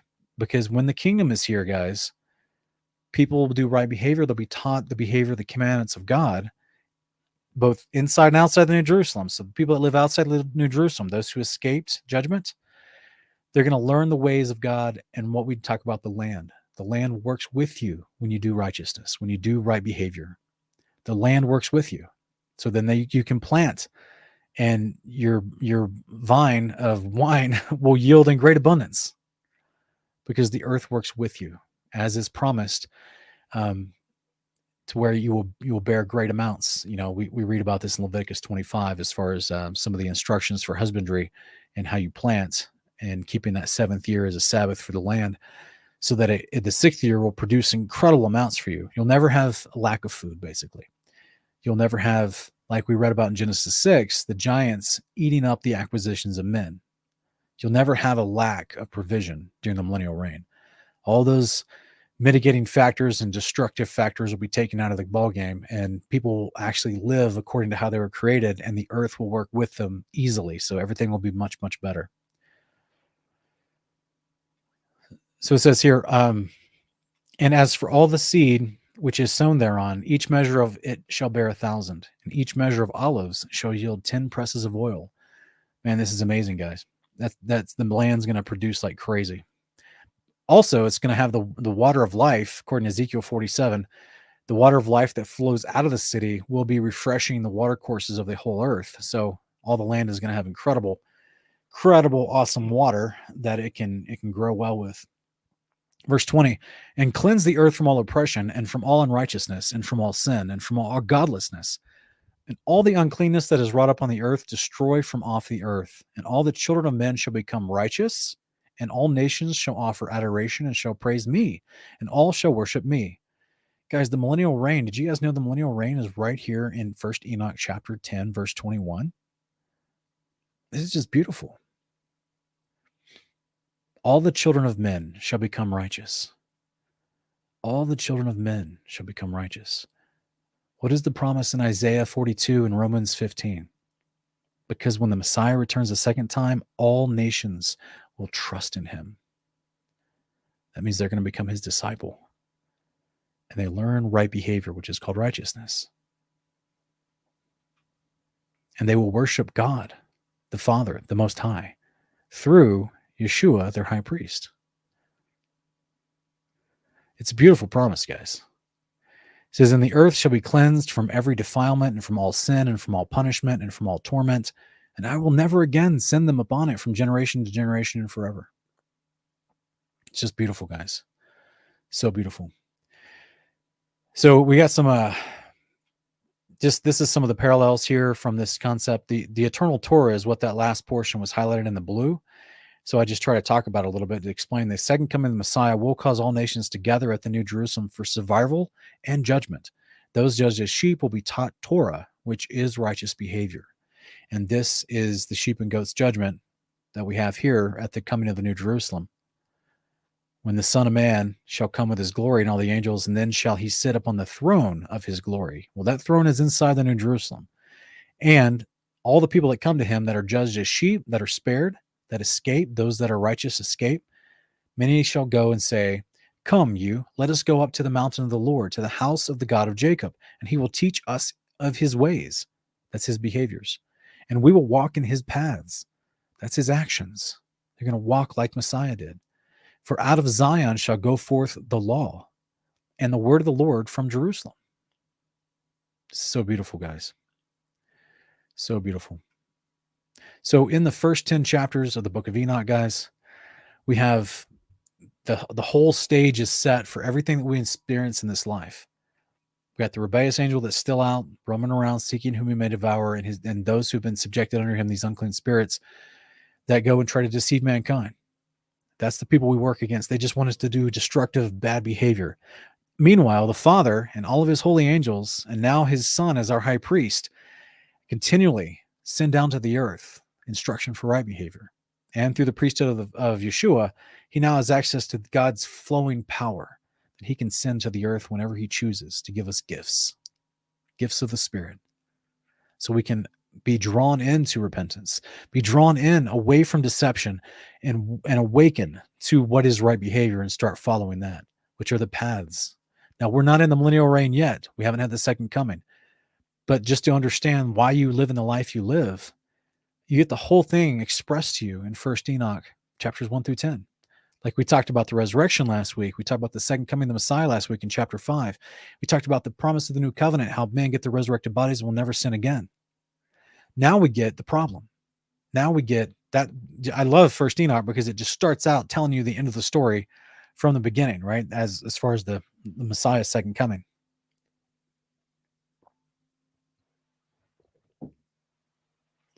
It gives you great hope. And then in case you don't know your history of why things are the way they are, then it gives you that back history. It goes into the understanding of the Watchers, why they were sent to begin with, how they broke apart from their mission. the distinctions of who got what judgment, who did what bad reaction, where the beginnings of occult behavior, the secret behaviors of unrighteousness that deceive the world that we still experience today. How the Father addressed that before the flood, talked about the actions creating a flood that was going to come, how he was going to spare through Noah the seed so that the plan of righteousness could come. Then he would promise that there will be a time when the earth will be healed from all this problems. And that's going to be facilitated through his son, the second coming, which chapters 10 parallel with chapter 5. And he promises about the description of the millennial reign of those, not just the resurrected saints. We're gonna a ton of references to the resurrected saints in later chapters, but this one he's actually promising those who escape judgment, those who actually, those who are deemed sheep, how they're going to be able to enjoy the earth once the Messiah is here, once righteousness reigns. And so it's a wonderful wonderful promise to everyone reading, because the Father is acknowledging, I know what's going on down there. I promise you. And I got a plan. We're midway through that plan. His son has already come and have secured his high priest position. That's why the writers of the New Testament will talk about it as if it's already accomplished.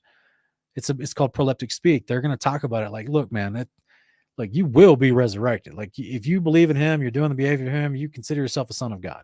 Like because Yeshua is faithful and just. He's never going to just quit his priestly position and not raise you from the dead and not atone for your sins. Like he's going to go through with what's promised of him because he's faithful. He's the only faithful high priest we've ever had. And he's already accomplished the hardest part of his journey, which was to come as a man, be sinless, be killed and murdered horrifically and gruesomely, and not give up and remain righteous through all that.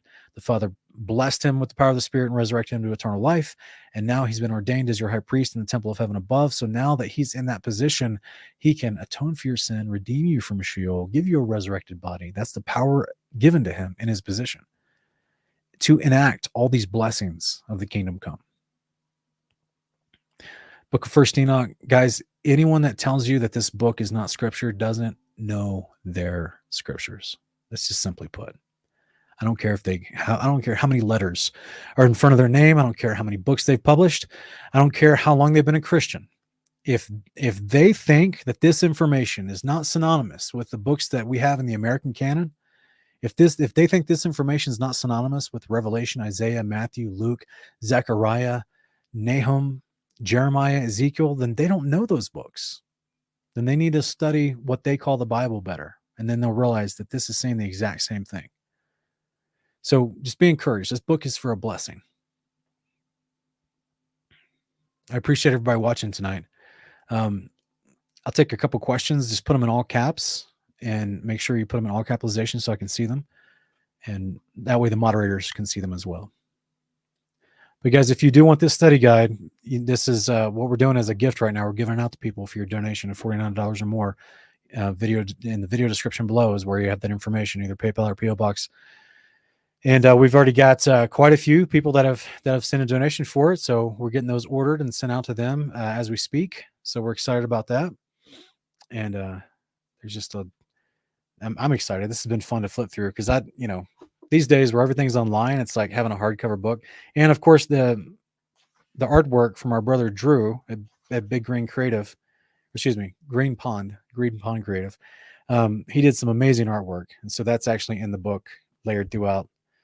And big shout out to Drew. He did some amazing artwork. Good job, brother. Truly a blessing. But a lot of people don't even know what this is, which is pretty funny. And we'll explain that when we get to this chapter. Let me go back to it real quick. So this particular artwork here, which is this is the scene by itself, but it's also at the bottom of the cover here. A lot of people don't even know like what that's about. So it's just going to be an extra blessing for you later when we get to that chapter.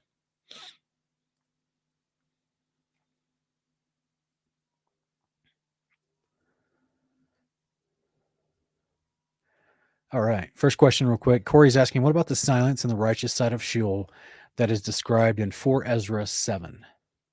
All right. If you have a specific verse or a specific part of that question, unfortunately, your question's, your address is not vague, but your question is vague. So I'm not exactly sure because, again, we're not at Enoch 22 yet. There's different compartments. There seems to be a compartment for those who have been murdered unjustly versus the rest of people who may have died in peace. But I don't know exactly what part of 4 Ezra 7 you're mentioning. That's a big, long chapter. So if you have a specific thoughts on that, I'd be glad to address it. Nami Ruth is asking, if all the children of men shall become righteous, what is the narrow road and the few that find it? Matthew said, well, Naomi, it's referring to the people like I read earlier. Let me go back to it real quick. Like right here.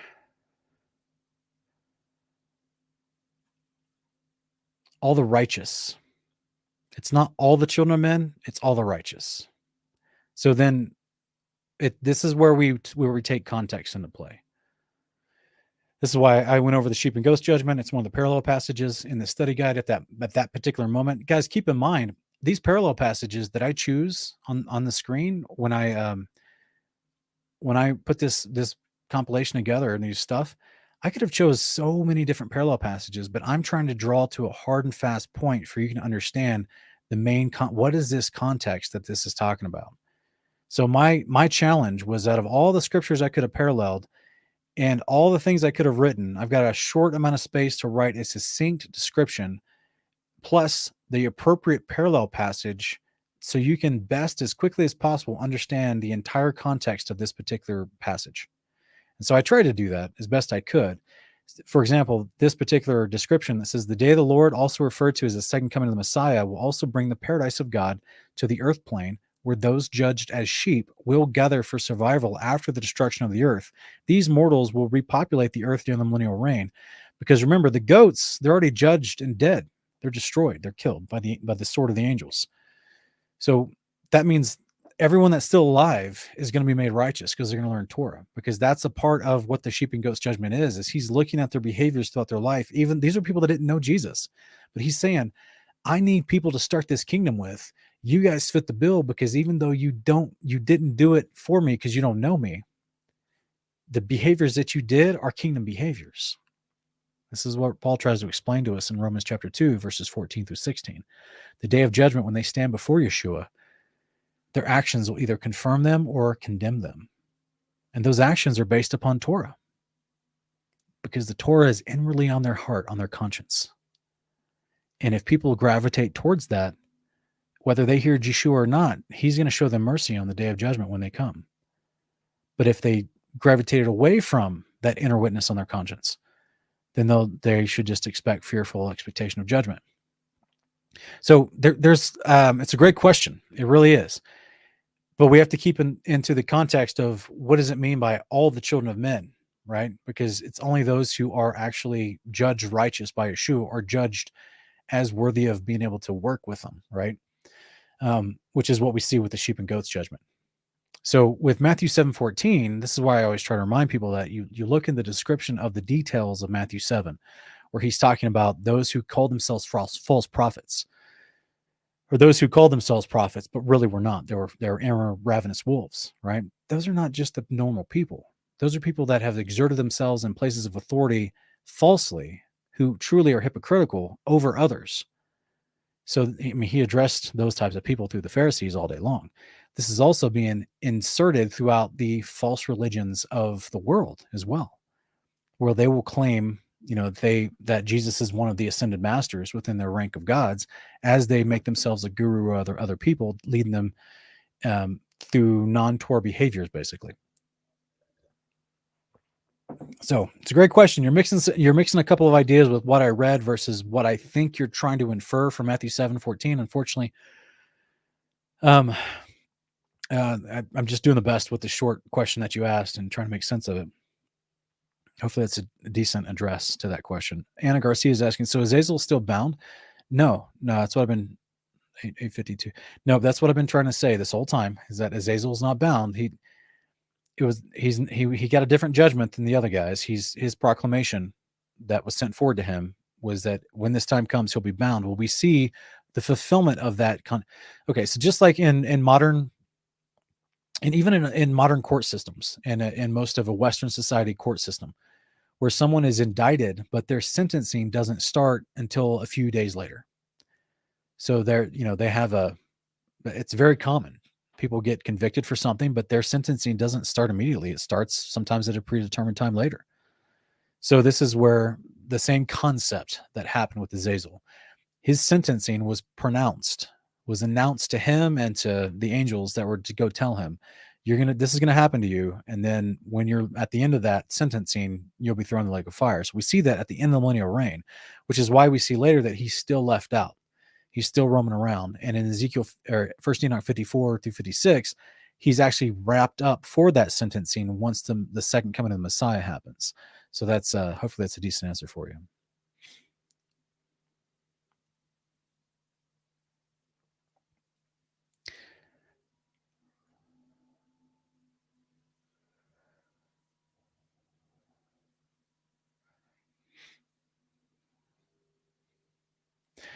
Truth Tiger, he's not impressed with the donation price for this. So guys, just like with our t-shirts on Teespring, I hope you guys understand how gifts work. The idea that if you're trying to give, look, you don't have to do any of that. If you like what we're doing, we have options for people down below if they just want to do a donation through the mail, through PayPal, or be a part of our Patreon. There's no official requirement. Some people are $1 patrons a month. That's all they have. That's fine. We appreciate them just the same as people that are $100 patrons a month. In case you've never published a book before, this costs to make this in my hand right here. This costs. So what's left over from that after all the shipping, because this is weighty, so then there's shipping involved. So what's left over from that is a donation to our ministry. It's that simple. So it's just the way it goes. Hopefully you understand how these concepts work.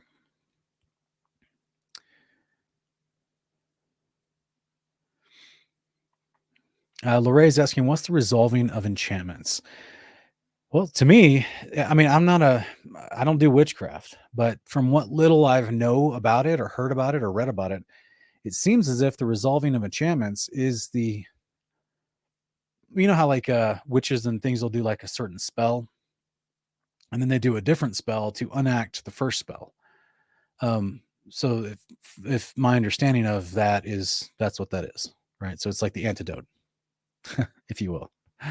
So first one's poison, the second one's antidote.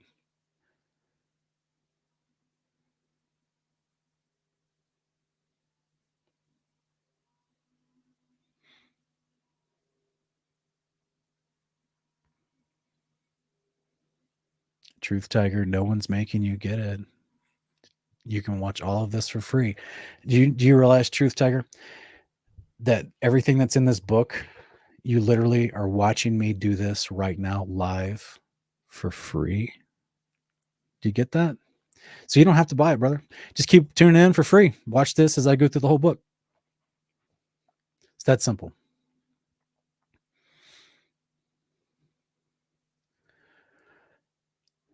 All right, Batia Ordia, great question. We answer this a lot, actually. It's very interesting. I guess it makes sense because we talk about the kingdom, obviously, kingdom in context, and we do talk about people being resurrected as priests. But we do answer this quite a bit. So I probably need to make a clip about this, so I can clip this up and give it, as people can pass it around without a big long video. But yeah, it's very simple. So even though men are usually in the Torah, the men are the ones responsible for the actual bringing of the sacrifice foods and cooking it before the Father on the altar. There's a lot of other jobs inside the temple that can be facilitated by both men and women. So just keep that in mind. There's the singers, the gatekeepers. There's the people that maintenance the place. There is prophetesses, like I've talked about before. Apparently that's a woman that knows Torah and is able to teach other young women Torah. They could be at a place just like we see in Luke chapter 2. Anna, the prophetess, was always at the temple. She never left it. But she's not specifically a part of the priesthood that brings the actual offerings to the Father after cooking them. So that's just for the men to do. But there's a ton of other jobs. There's allocation, there's counseling, there's like I think I already mentioned this, the musicians and singers, but there's a ton of other jobs that both men and women can fulfill. So be encouraged. just being able to work at the Father's house and doing whatever, we're all going to be excited.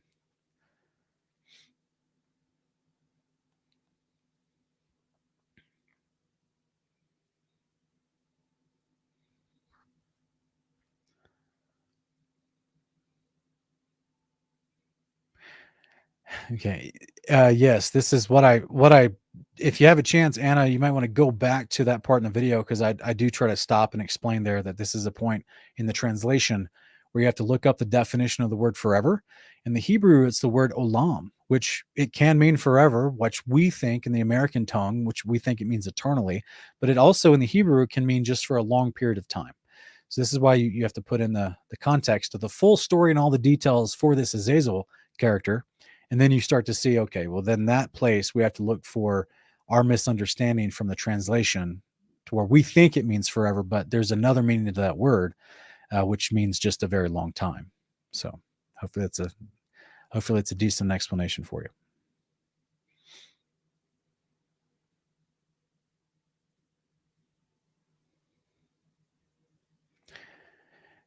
Guys, I'm not sure if y'all saw the whole show, but I've tried to share emphatically. I've seen the comments in the chat. Is Azazel still not bound, guys? Please rewind the show a little bit, I guess, if you haven't. Maybe you got here late, but it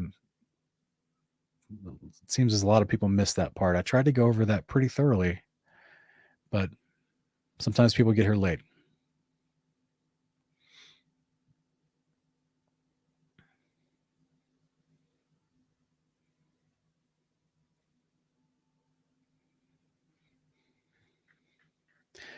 Rich P, yes. Yes, what I was trying to say, that it's the Azazel character is the Satan character that we see in Revelation or in the book of Job or in, whatever. He's literally called Mastema in Jubilees and also called Satan, and he's the one that gets command over the 10% of the unclean spirits after the flood. So we'll talk about that a little bit later, and then I believe next week we'll be talking about that further as we cross-reference Jubilees with this. All right, Kim is asking, is it possible that the technology that isn't new, as it has been around since the beginning, was dormant for 70 generations, was simply reintroduced around the late 1800s as per prophecy? I'm not sure what prophecy you're talking about. That's what I was trying to say. It depends on, for people that have tried to say that verse of the rebellious angels being let out is a prophecy about technology being released to the world. That's what we would call a conflation of ideas. You're mixing the idea of what we perceive as an increase in technology with the speculative math of the judgment of these Samyaza and his associates. That's mixing two separate ideas into one to try to make a point. It's why it's called eisegesis. So the point is, you're talking 70 generations. Well, which calendar are you using? The Septuagint or the Masoretic? Because you're way off with one or the other. And is it 80 years or 70 years? Because you're way off with either one you want to go. It depends on which calendar you use. So again, it's a conflation. It's a speculation idea mixed with something wholly unrelated. So I personally don't see, I appreciate your question, but I don't see it as a prophecy about technology. Personally, I don't want to force anyone to think or think anything. You guys can continue to research on your own, but that's just where I've come to on that topic. Daniel Turcotte. I don't know if you've been following us for a while, brother, but we talk about the end times all the time. Welcome to Kingdom of Context. Hey, there's a great video to check out on my channel. It's called New Heaven and New Earth. It's part of our Morning Cup of Context playlist. It's called New Heaven and New Earth. It's about 46 minutes, I believe. And I go into a full-on breakdown of Revelation. And towards the last 20 minutes, I do a timeline with pictures and graphs. And then I do a little animation with scriptures. And I walk you through the whole end times events. Also, I'm doing a Investigating Babylon series that you can find on my Kingdom Cast channel. All 21 parts. I go over the end times in great depth on that. And I've been replaying that same series here on my main channel, Kingdom of Context, every Friday. So I think we've already done 8 episodes so far out of the 21. So you can watch it on either channel. So that's about 22 videos that will give you a a ton of information on the end times, as well as timelines and charts and all kinds of explanation. So hopefully that's a decent answer for you, brother, without going into a 4-hour breakdown. All right, one last question, guys, and my voice is given out.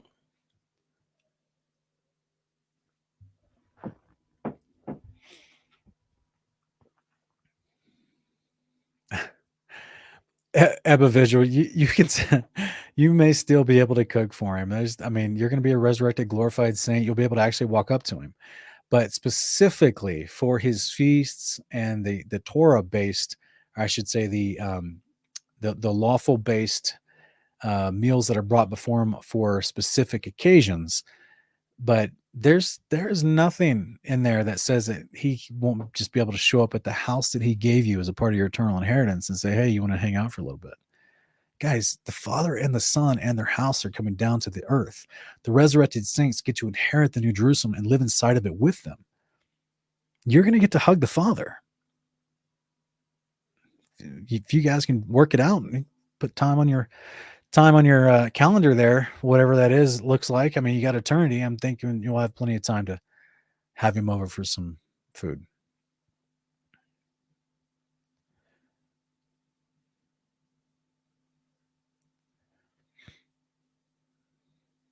All right, Vegeta Boo. Azazel, no, the lake of fire destroys the spirit. It talks about that later in I think it's Enoch chapter 65. But the lake of fire is designed to destroy men and angels, all things that are thrown in it. It's the great, furnace that destroys everything, the body and the soul and the spiritual beings and their soul. So it's no, they won't burn forever. They're going to be destroyed. The smoke of their torment, which is the moment of their destruction, will rise forever, because the lake of fire will never, not be a lake of fire. It's on and continue to burn, but they will everything thrown in it will be destroyed. That's the idea. All right, guys, I appreciate the questions. There's a lot more, but I can't get to them all tonight. I apologize. We try to do shows every week on this channel, and I need to catch up on my Kingdom Cast channel with some with our Jubilee series as well as our Matthew series, and may have some interviews coming up next week with some people that disagree with me about the law, things like that. So that may be fun. So you guys are awesome. I really appreciate you guys showing up tonight to go over Enoch with me. There's so much blessing in this book, and it's just an absolute tragedy that Christians in America have lost touch with this writing. Even after it was found in the Dead Sea Scrolls, like they still continue to treat it with disdain. It's so weird.